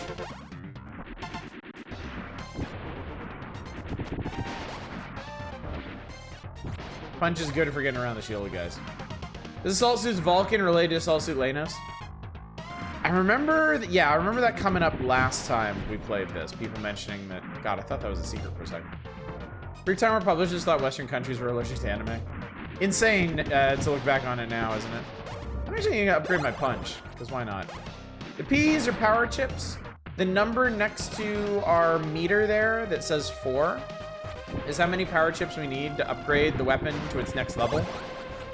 Now it's 3. Where's my... There it is. You get a dash in this game. It's super fun.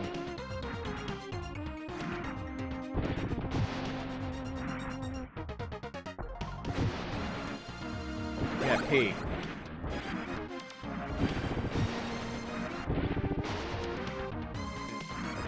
I mean, full contact Cybernator.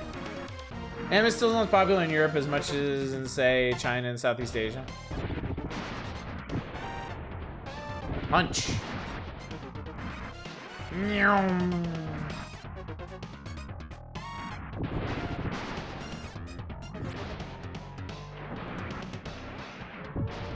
Game is so cool. I wish it was better distributed known. Like, honestly, like, I remember during the used game boom, it was not hard to find. And it was pretty reasonably priced. So I think possibly a lot more people knew about it than you might think.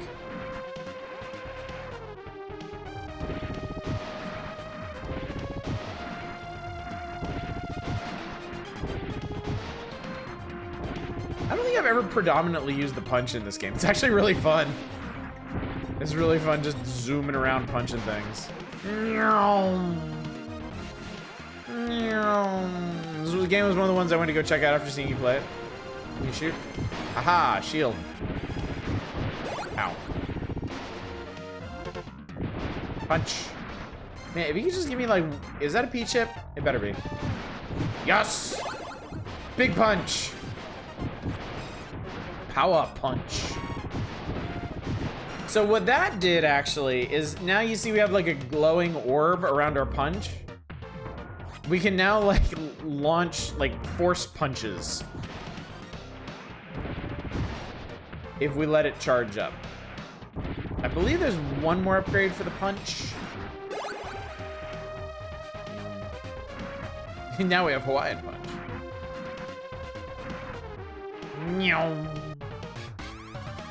This is Jake. I have found the energy unit.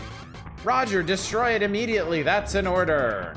All right, let's punch this thing's reactor core to death.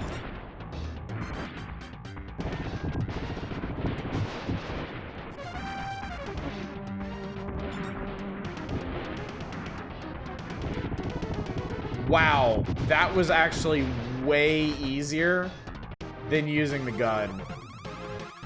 That was so fast. So you punch its core out, it collapses out the side of the colony, and then you drop through onto the Versus. It's awesome. Enemy manufacturer of the heavy artillery was very active. Ore mined from the moon was sent into satellite orbit, where it was processed. After destroying the enemy spaceship, we headed to the satellite orbit, rife with floating asteroids, to destroy their ore processing facilities. Looked at this game, I was curious what it cost. I remember something upwards of like 60, 70. It's affordable in between 30 and 40. Yeah, this was apparently like in that real sweet spot where it was common, but not like super popular. Turns out my memory was wrong. It was always affordable. Yeah. Yeah, I picked this game up used during the used game boom. It was not much then either. It was less than 20 for sure. All suits advance. Don't run into any roids. Jake, the general course is plotted in the ship's computer, but use manual control to get past the asteroids. Don't worry about me. All right, I'm gonna punch some asteroids. Boom! Punched. Punch. Punch. Actually, this works incredibly well. Why did I ever use guns in this game? You punch missiles! Like, fuck you, missile. Lock onto my fist.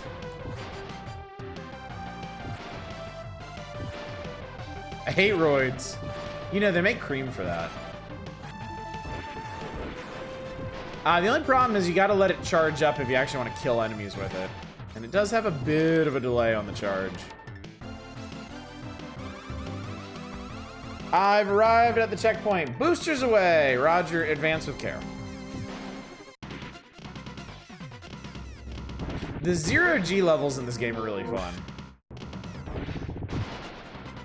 When I was playing Phalanx last night, I'm better at shmups than I used to be. I had the most trouble with the shmup sections in arcade tonight.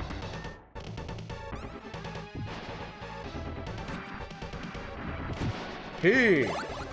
Yeah, sweet punch power. Hey!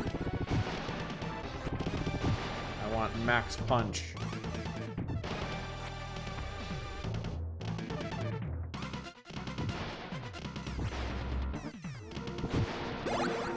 Give me some H while you're at it. Everybody needs some H in their life.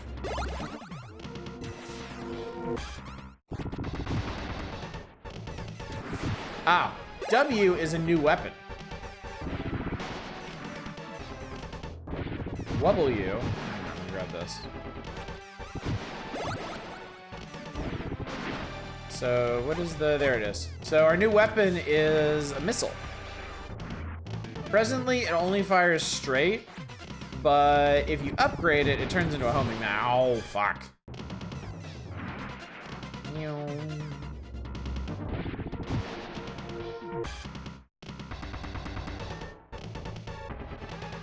W is new weapon.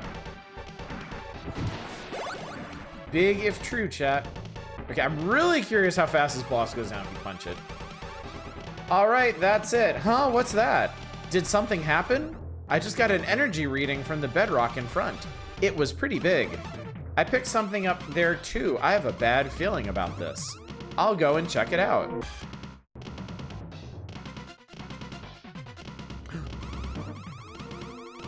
Mobile artillery. It's a big robot. P! Additional P detected. Okay, so the issue with fighting this guy... Oh god, H. H me up. Yeah, the problem is you can't really get close to this guy because of all the bullshit. Oh god.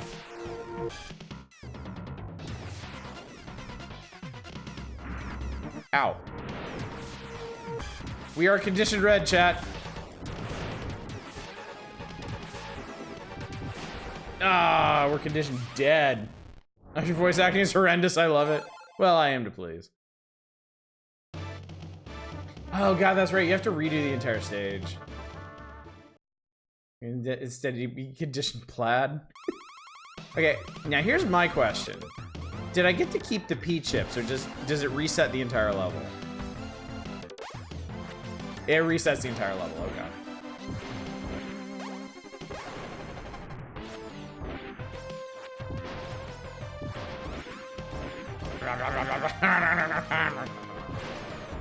Smack. Oh wow, that's right, that does just straight kill you. That's right, there's no lives in this game, there's only credits. So yeah. Alright, cool. Well, that was Cybernator. We did some cybernating. A small amount of cybernating. Mech smashing in enemies reminds us of speed power gun bike for PSX. I can't say I'm familiar with that.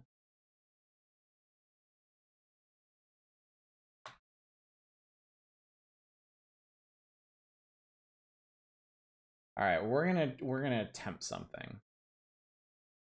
Hold X, L, and R, up Y and B. We're gonna try and do the stage select for Wayne's World, and then we're gonna try and see what the final level of this wretched piece of shit is.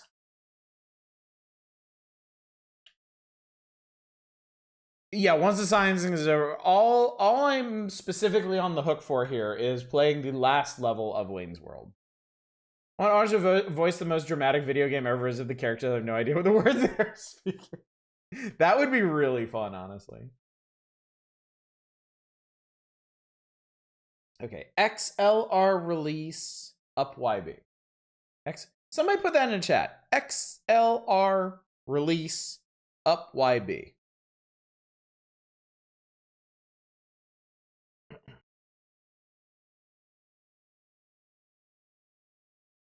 I need to ensure I can be reminded of what we're doing, so I don't do this like over and over and over again. Thank you. All right.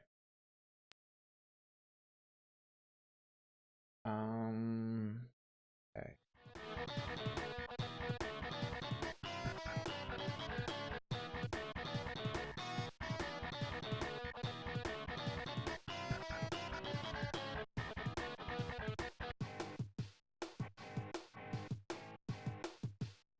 Excellent. Highway. How do you do this anyway? It's Wayne's World! Wayne's World! Party time! Excellent! Party on! Okay, I didn't do it. Hang on. What does the actual article say? Wait. Alright, sending him in.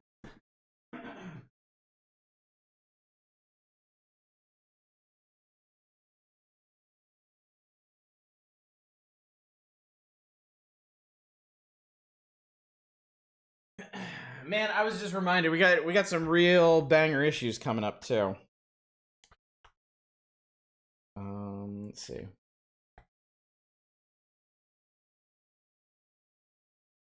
Okay, let me try this again.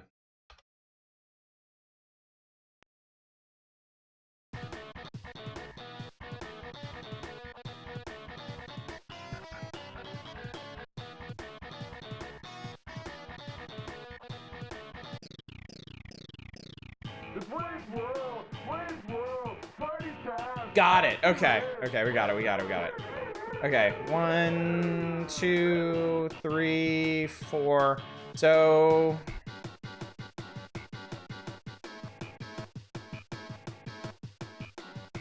I'm not sure what the zeros are. That's weird. Yeah, I don't know what that is. I'm gonna assume 4. I'm gonna assume 4-2 is the end of the game.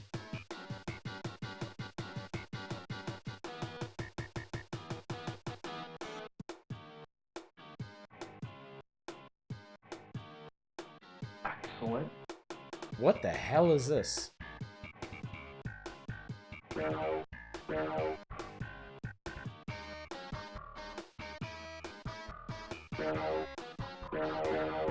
What the shit is it? What?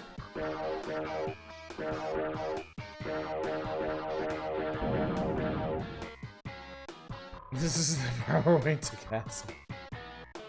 I've never like.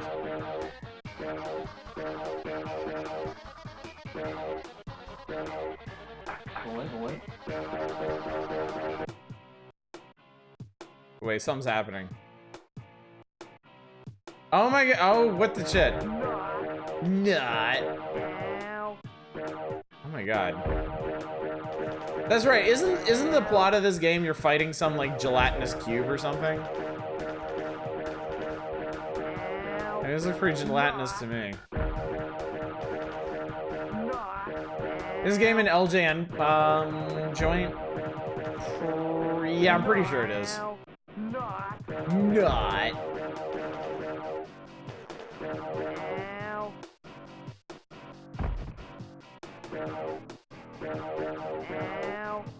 We appear to be making progress.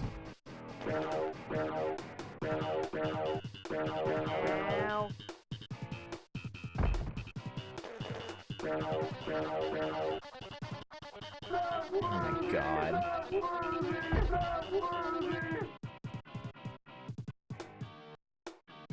Excellent. We're gonna move on with this and look at a cutscene where they sing Bohemian Rhapsody, but it's all MIDI because that's all they could do. Do we have to?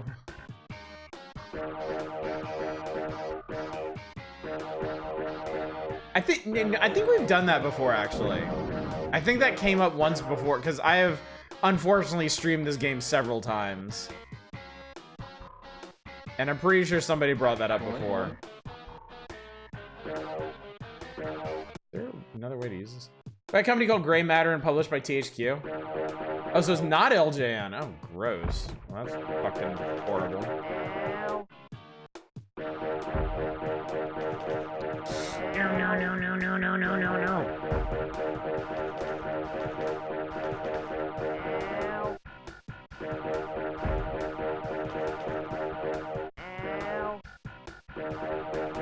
Because anyone who needs MIDI Bohemian Rhapsody in their life.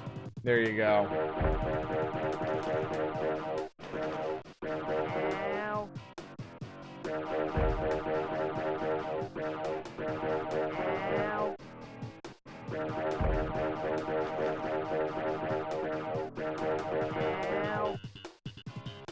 It's a cube, Dana Carvey. So apparently, like, the big villain of this game is a gelatinous cube that has kidnapped Garth. Name's Garth, right? Yeah, this is what amounts to a boss battle in this game. Kind of makes me wonder if there are other bosses in this game. Not that I would want to see them for any reason. Oh my god, Chad, I think I did it. I think I think I've beaten Wayne's World. Or...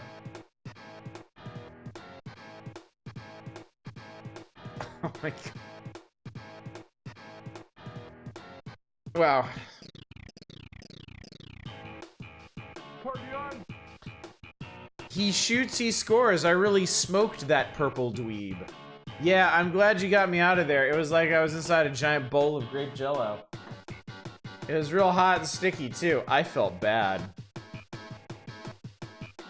It turns out that Xantar, the gelatinous cube, had come alive inside the video game machine. I guess it sucked us inside to keep us from winning the game. And pursuing our geopolitical goals of world peace and stabilized international currency market. We're never playing video games again. Unless we're in it.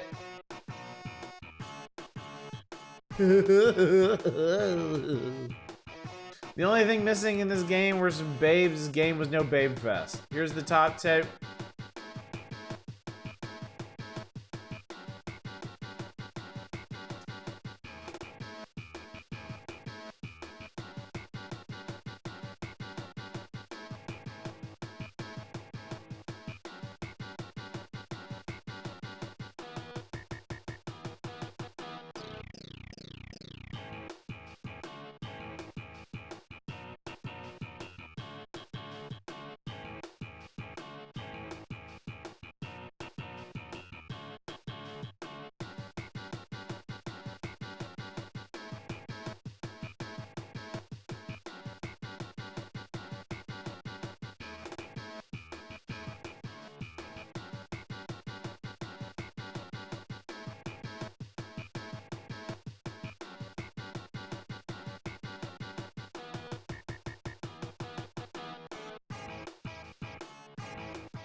It's alright.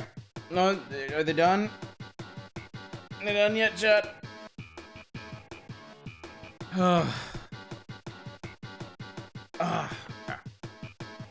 No way. No way indeed. Yeah, that's the thing that I can't get over. This is what you get for winning the game. Wait, what? What the wait, what? What the fuck? It just keeps going.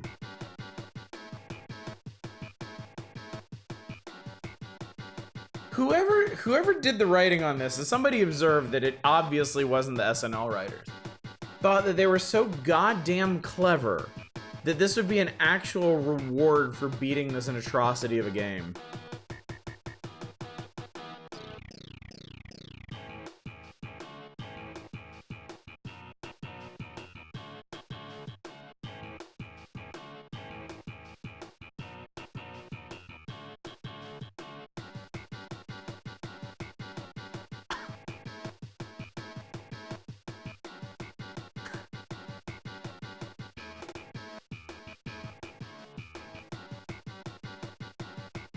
Top 10 favorite game endings. Number 4 will shock you. If ever there was a time for a table bump, it would be now, wouldn't it? But sorry, chat. We haven't seen credits yet. We haven't really beaten the game until we see credits. Go watch the movie to purge this fucking garbage from my brain. I also love that the music at this point is just like a little teeny tiny loop of garbage. And it's the only sound being emitted by the system. There's no sound effects for them talking or moving around or anything. Any music that looped around 12 times so far. Yeah, it's not even, no, it's not even ending music. It's the music they use throughout the game, yeah. I just got back, I was watching the background. What the fuck is the ending? Why is it so good? Oh, there you go. A thing happened, chat.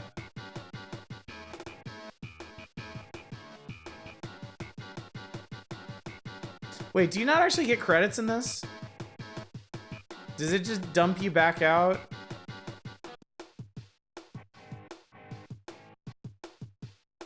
Excellent. That's it. No, that's it. You sit through all that bullshit, and then they just vomit you back to the attract mode. Not. I wouldn't want to be credited for this. Not. No one wanted to put their name on this game. What a wretched piece of shit. Oh yeah, because it's because the credits are in the attract mode. Anyway. Let me spare you any further indignity there. Not that there's much indignity left to spare. Really want to read contemporary reviews of this? It'd read like a fucking Sean Baby article. Oh my god! At least LJ and Games kinda sorta try. Words I never thought I would read in my life. But that's what fucking Wayne's World did to us, chat. Page turn. An interesting spread. So we've got Tiny Toon bonus games. Super Conflict the Mideast. This was a turn-based strategy game, if I remember correctly. The NES version of Bases Loaded, which I guess is just like Bases Loaded except without the Mode 7 fun. And then just a shitload of passwords for Mega Man 5 if you want to just skip a bunch of the game or something. Yeah, apparently there was an NES version too. As it happens. Actually, now that I'm thinking about it, different plots. I'm sorry, you're talking about baseball?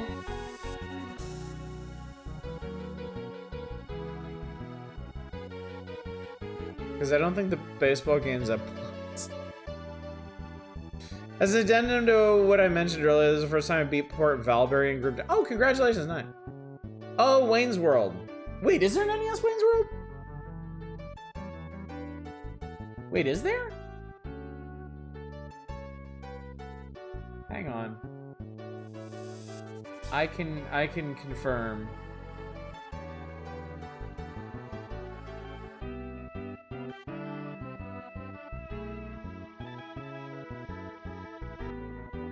Oh, fuck me, there is.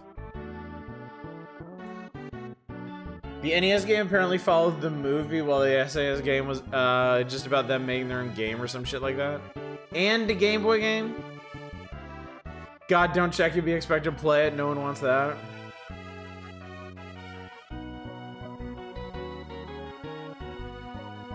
Did it just never show up in the magazine?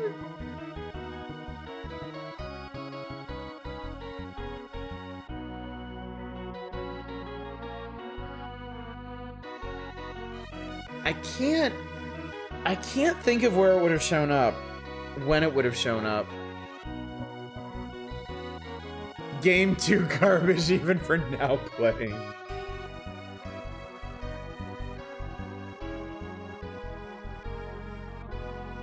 If somebody puts up the coins for it, we'll check it out.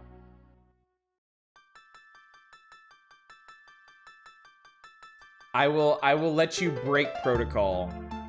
Because I have a perverse curiosity about this, but I'm not just gonna do it. That would feel too wrong. Could be we're not there yet. I mean, strike while the iron's hot, as I always say.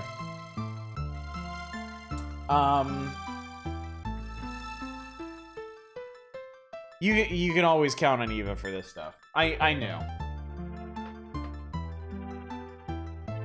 Sorry, PM Collector Boy. We will probably end on Tiny Toons, but I gotta know. NES was in November.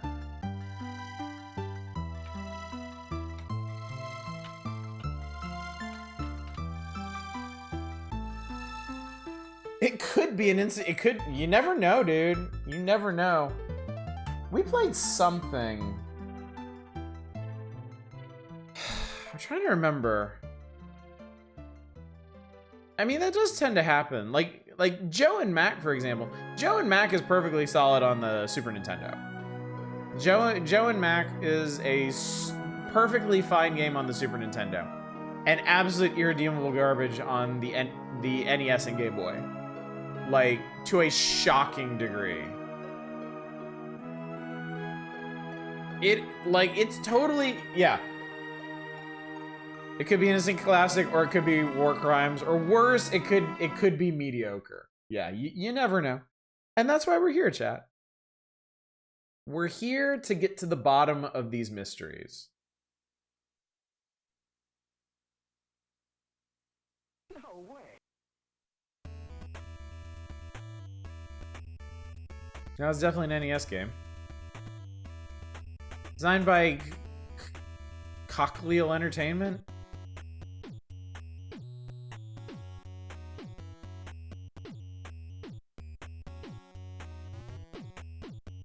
I could feel the optimism just leaving my body. I've never felt an emotion just evaporate off of my skin like that before. That's the attract mode, by the way. The attract mode is him just getting... Oh, Lord have mercy. Chat, the attract modes are them just getting just shithoused by the enemies. This is the attract mode. I feel like I can't say this enough. This is the attract mode. This is what they programmed to attract people into playing this game. I think Wayne and Garth look way more realistic in this version. All right, let's do this. Let's just said let's do this. Oh Christ! Let me bring you up to speed. My name is Wayne Campbell. Excellent. I've had an excellent cable access show. Okay, I still live with my parents, which I admit is both bogus and sad. I've had plenty of jobs, but nothing I'd call a career. What I'd really love is to do Wayne's World for a living. It might happen. Yeah, right. This is kind of like me and streaming for a living. This is level thumbs up. Okay, what's... Okay, so Garth has a gun for some reason? I think there's fall damage in this game.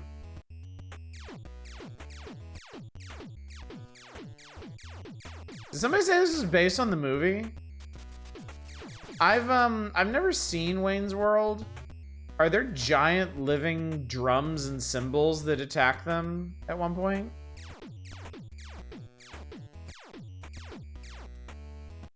What the hell is this? You know goddamn well what this is. You know exactly what this is. Tradon told me that there was an NES Wayne's World that's different from the SNES one. And I got too curious. Curious to my own detriment. Do you remember the part of Wayne's World where Garth goes apeshit with a gun? This looks less like Wayne's World, more like Commander Keen from Wish. Looking more like a playable game. I mean, yeah, it's not, so far at least, it's not as impossible as SNES Wayne's World. Like Keen Dreams, we have Duke Nukem at home. Party on, Garth. Why are they green? Party on, Wayne. Like, I know that the NES had a limited palette, but why green? This is weird. I seem to be so small. Is this a dream? I look like a video game character. Excellent. Oh yeah, I told Garth's dad... Beav? His dad's Beavis? Because that explains a whole lot. That I would plug his store, the Wishing Well convenience store. If what you want is not around the house, it's just around the corner. Top 10 things Beav says. Hey, you kids, buy something or leave. Or you're gonna. I'm not reading their goddamn listicles. This is bullshit. No way. Wait. Okay, so Wayne does not have a gun. Wayne kung fu's. Beaver, like, leave it to Beaver. Wikipedia claims this has the same plot as the film. Again, like, can somebody fill me in on when the anthropomorphic musical instruments appear in the actual film? Wayne walks like he shit his pants. Wayne does do a pretty sweet roundhouse kick. I assume that's directly from the movie. This is making me think that the movie is like, it's like Mortal Kombat Annihilation, but with Mike Myers and Dana Carvey. Like, that's got it. What the fuck is this? What's going on? Why?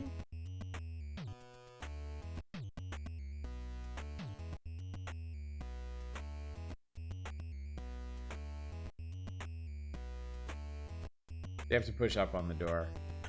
Stan's Donuts to go.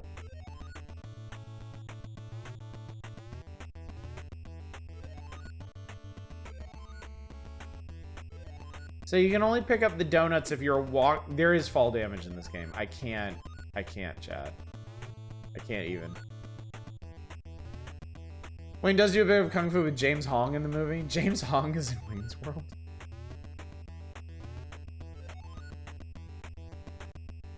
Anyway, I think that was a bonus stage or something.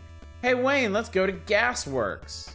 Okay, Garth is playing tonight. Jolly Green Giants and the Lousy Beatles. Are they any good? They suck. Then it's not just a clever name. Who else? Crucial Taunt, and they're just finishing their set, so we better hurry. Party on. It's level 2 thumbs up. Jesus Christ. Cool, we're in a dungeon now. And there's a guy throwing hot dogs at us. Well, this is probably somebody's fetish. Why is he just shooting people? Again, y'all kind of need to fill in the gaps for me. Apparently, this is an important part of the rich narrative tapestry of the Wayne's World motion picture. Party on, motherfucker. And now we are swapped out. Why are the bricks in the background glowing? Why are the bricks in the background trying to fire blue us? Why are there kung fu mans? Why is anything?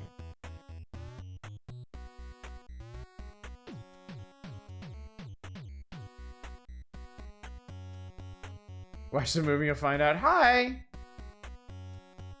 A gun rack, Stacy? Yeah, right. I don't even own a gun. Let alone many guns that would necessitate having an entire rack. Are you mental? Get in the net. We broke up. And then did she just set this entire building on fire? I thought this said ass works. Which I suppose in a sense it does.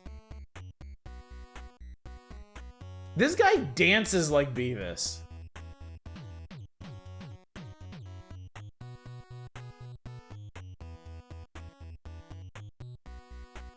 Honestly, as bizarre as this also looks mostly playable, it's definitely playable.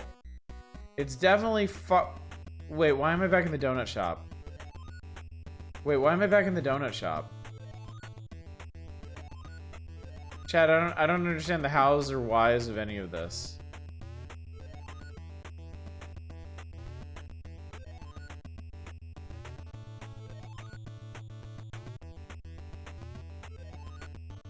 This is generally following the plot of the movie. Level 3 thumbs. Wait, how do you do 3 thumbs? How do you do 3 thumbs, chat? Beeve is cool. That's a fucking ninja. What the shit?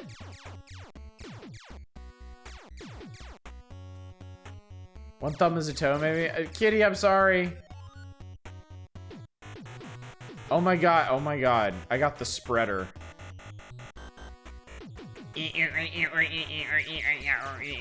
Oh, it's limited. Fuck you. Give me that back. That says ninjas do a shitload of damage, dude. Did you know that? Did you know ninjas could just fuck your shit right up? Because I didn't. I always assumed I could take a ninja.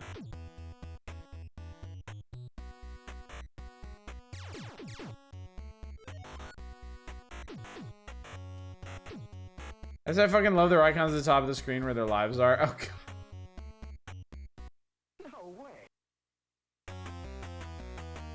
The motherfucker's gonna kick me in the face from off screen. I don't know what you expect me to do about that.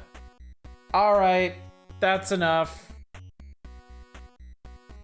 That's a pretty cute idle animation. That's about as much credit as I'm willing to give this game. Anyway.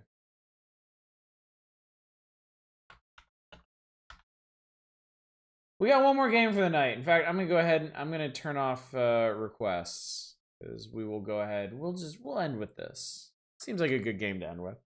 Did you have to give this game more credit than the SNES version is easily playable? I don't have to do anything. It's my channel. I can hate if I want to. It is a better game than the SNES version. The SNES version I hate. I despise. I would prefer it not exist. You do the check. Check this. I don't have a Dragon Coin option for giving shit credit, and I never will. If there ain't Dragon Coins involved, I don't gotta do it. Dragon Coins are death marks, and you ain't death marking credit for Wayne's World NES. It should be this one. The hell was that sentence? You heard me. You goddamn well heard my ass. Got your credit where credit is doo-doo. Invoke Doom on giving a shit.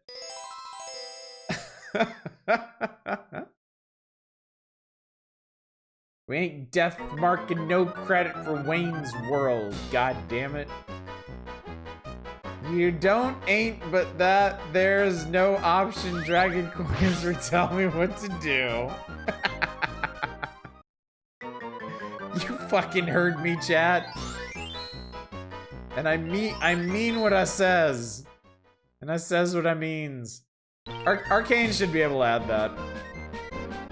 Hi, welcome to the world of Tiny Toon Adventures. My name is Buster Bunny. I'm Babs Bunny. We're going on a big adventure. We'll start our school, Acme University. We have a lot of friends there. Oh my gosh, my class is starting. God, I really wish.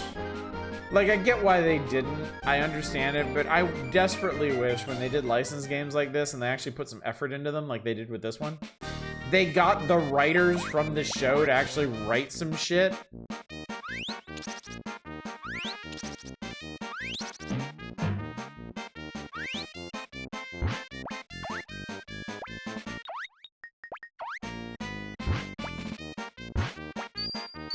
This game good? This game's alright. This is not a bad game. It's a pretty okay platformer with some neat gimmicks and a few difficulty spikes. Mainly built around using the dash mechanic for some tricky platforming. Oh, I think we gotta... Yeah, we gotta slide, that's right. Ah! Fucking frogmans. Why does the Pertec have a homing attack? I don't know, Sonic did it? I'm trying to remember how you do the... I gotta figure this out. Oh, you gotta hit down to do it.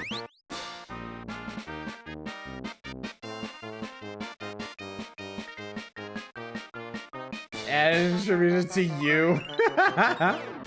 I think the slide hurts enemies. Oh, okay, that's right. Yeah, oh, Christ. Why are the crabs in the trash? How the fuck do you want me to get up out of here?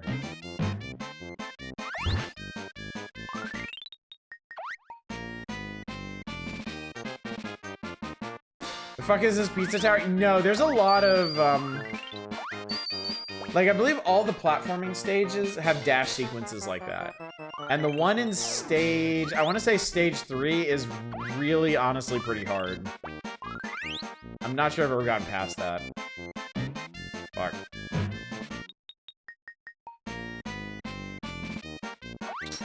There we go. If I remember correctly, you gotta dash. Yeah, you gotta dash your way up out of here.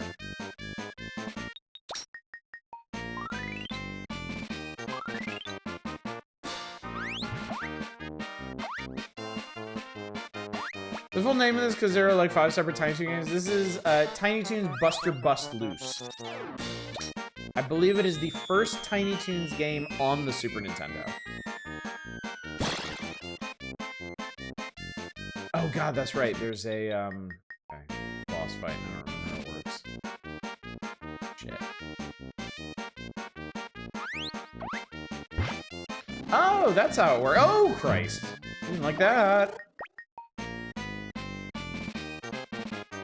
Game graphically looks great.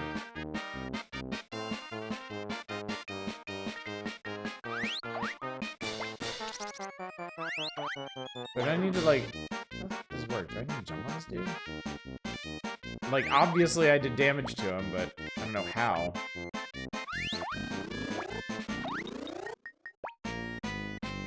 Looks like it plays really well. It does, yeah. It does. I just don't remember how to fight this guy. The music's driving you insane. Yeah.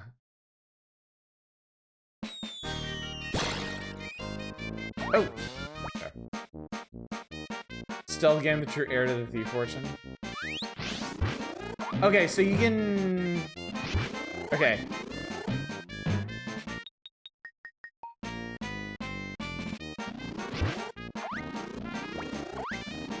Ow. Could have made a more detailed, inexplicably topless, muscular wolfman. Hey, not gonna complain too much.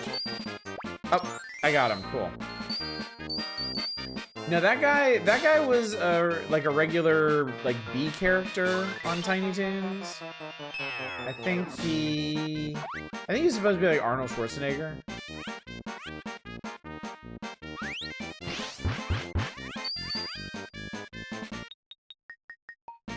Buster, something terrible is happening. Dizzy is destroying the kitchen. If we don't stop him, there won't be anything for lunch. How can we stop him, Hampton? Dizzy is a big eater. Let's give him something to eat. Okay, leave it to me. This is kind of hard.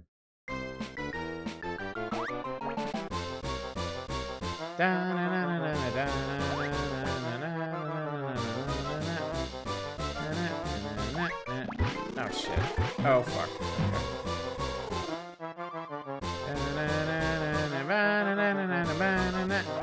Eat it. Eat the shit. Eat all the shit. I like it.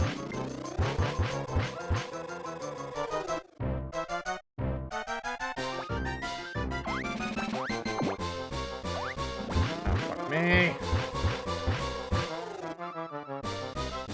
This fight was a pain the last time we did it, yeah. It was rough. This isn't going so bad, though.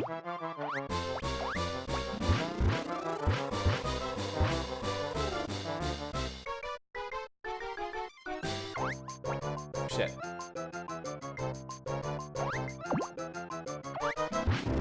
I wish he would quit just popping off instantly. Yeah, not too hard to dodge. One of those aggressive soundtracks I can remember.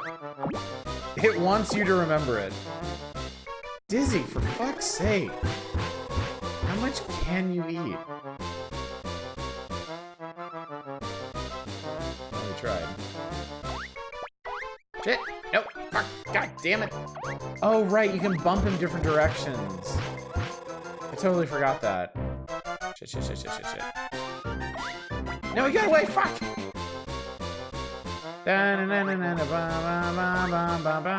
no, no.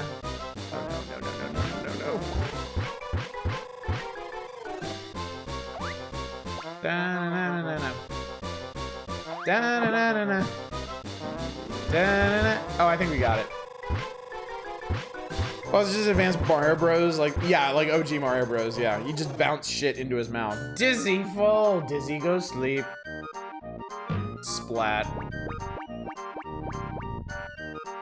Hampton, everything is okay. Dizzy fell asleep. Look at him. He ate all the food in the kitchen.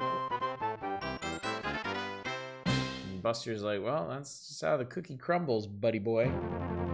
Sorry to keep you waiting. It's game time. Please spin the wheel to select a game. Which game will it be? Spin the wheel.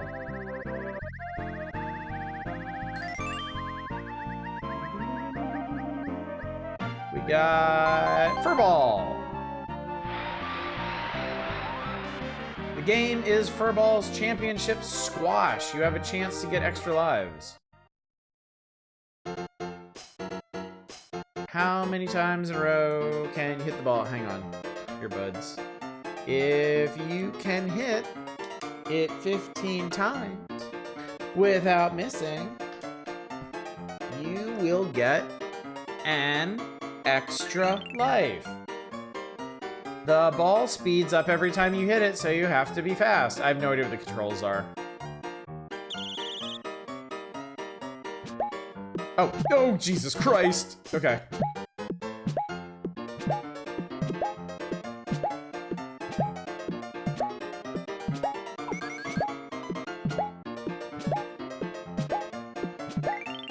Holy shit, I did it! Holy shit, I did it! Oh, and you can just keep going.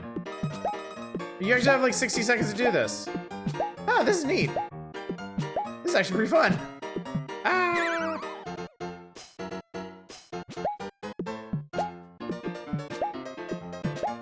Kind of neat physics on it, too. And that stopped the timer.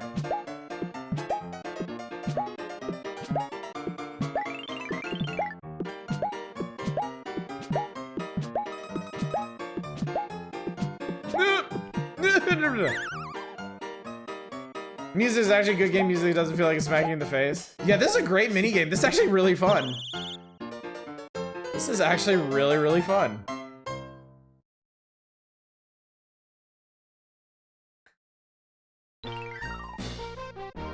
Are you used to the controls? In this stage, you'll need to use the dash feature. When the dash gauge is full, you can press the top LR buttons to get an extra burst of speed. Yeah, I don't think I ever beat this stage. Wait, there's more. When you use the dash in certain places, you can climb walls. You may be able to find some useful items this way. By the way, Plucky, what is this next stage? Western movie stage, of course. I'm the main actor. I'm the lead. I'm the star. Hey, Buster, Montana seems to be up to something. Same as usual. Why are they telling you this after you had to use it? Yeah, I know, right? Wait, I think you can collapse these. Yeah, you can.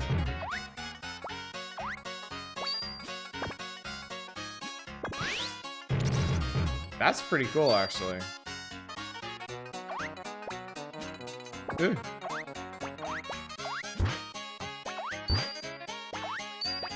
You have fucking 3D Sonic mid-air dash attack? I mean... Cause... It's kinda... Okay. So to pass this part, you need to jump rope 10 times.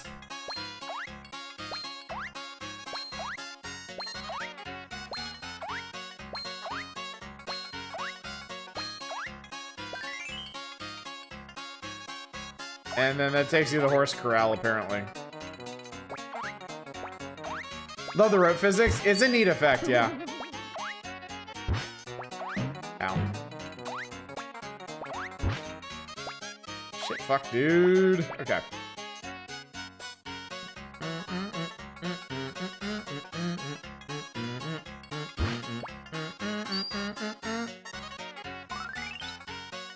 Alright.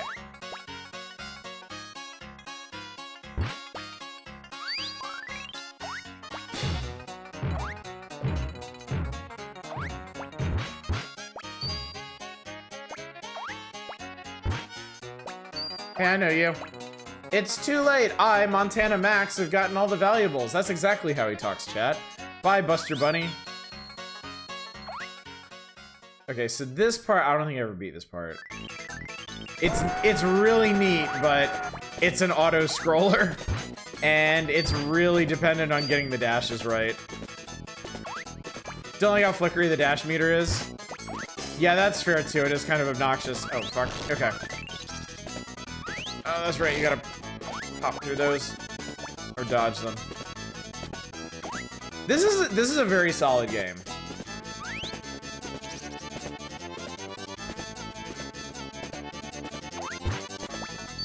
Ah, I actually kick flipped his tomato. Yeah, this part. I am terrible at this part.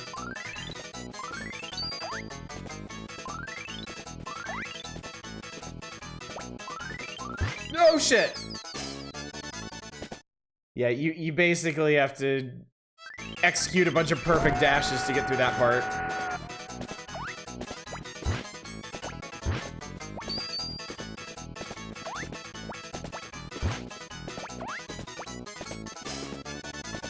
Oh shit!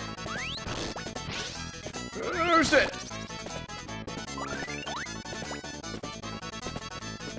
Holy shit, that's actually a really cool animation. I like that.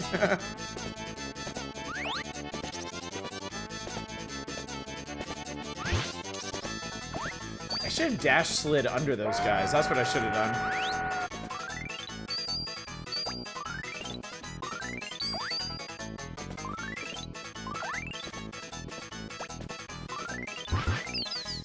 Or not? What the fuck is the golden Dodo trophy?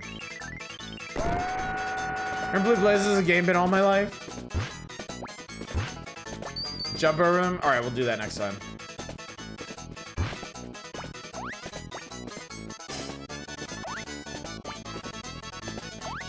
Trying to slide too early up the hill? Probably, yeah. Probably.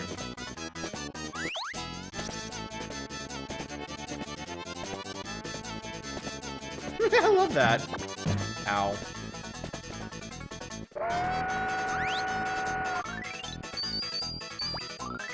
I might be too far ahead. I can barely see what I'm doing. Hey, we made it.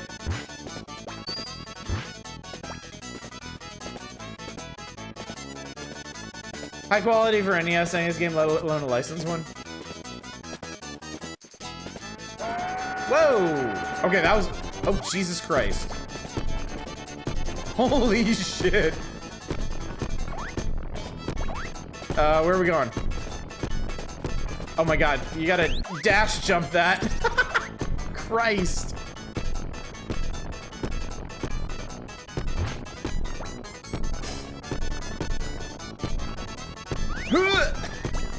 That's harrowing, Jesus.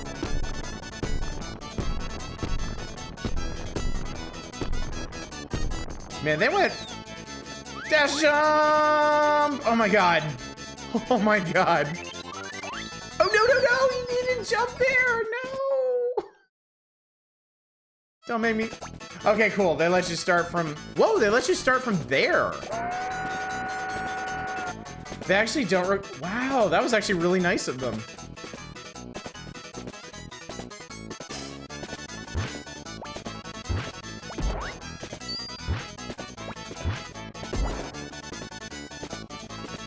I don't love this visual effect, though.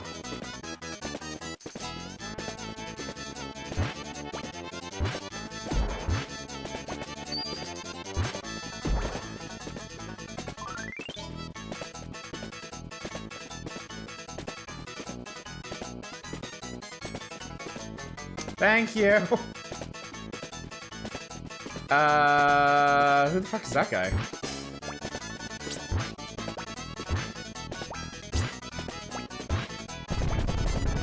I was about to say, if that's the boss. If that's the boss, I just pumped his ass. Okay.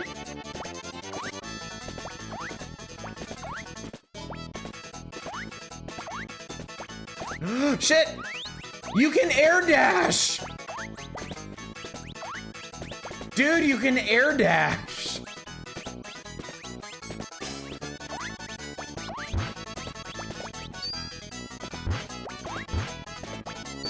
Ow. Fuck. No! Works on FPS at a high-speed train level because trace really force you to get creative with level design, making it. Oh, I gotta do this part again. But yeah, you can air dash in this.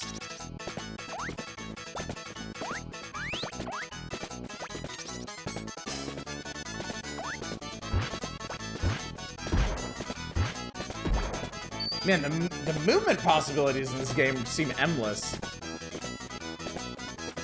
Oh yeah, you can see my face flash.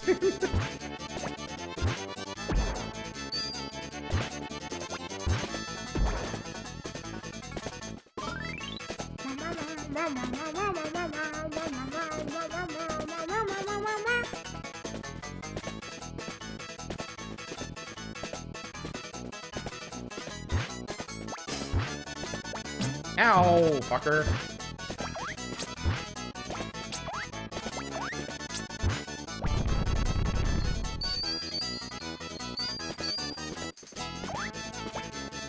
What are the smoking things you're picking up? The smoking things?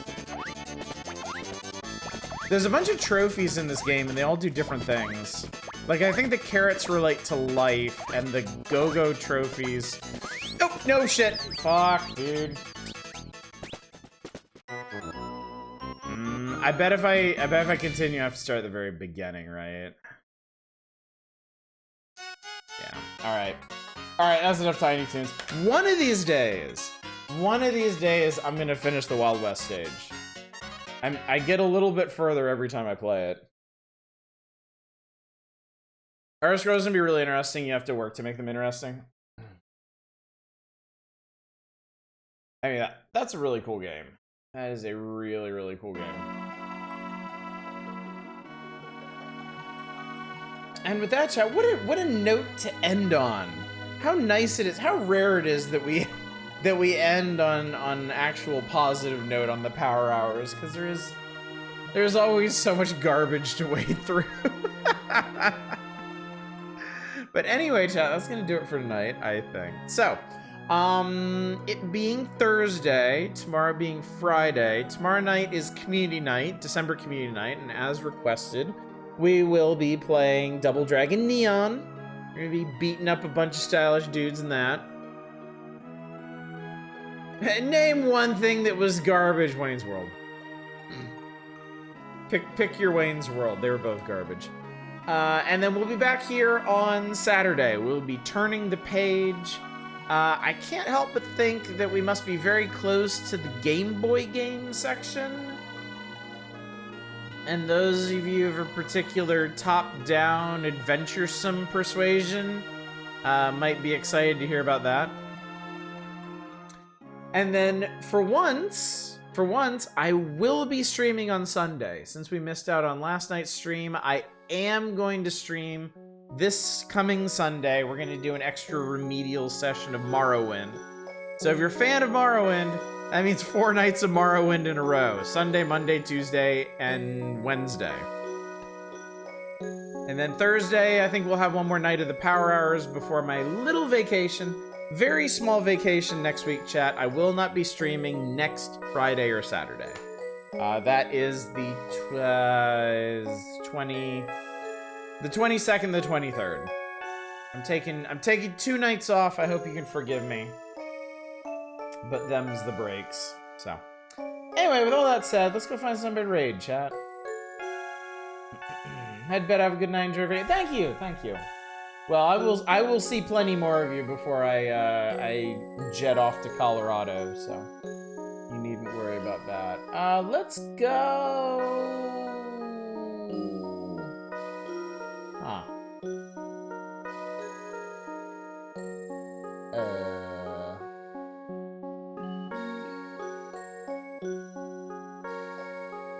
Actually, are they streaming? Hang on, let me see here.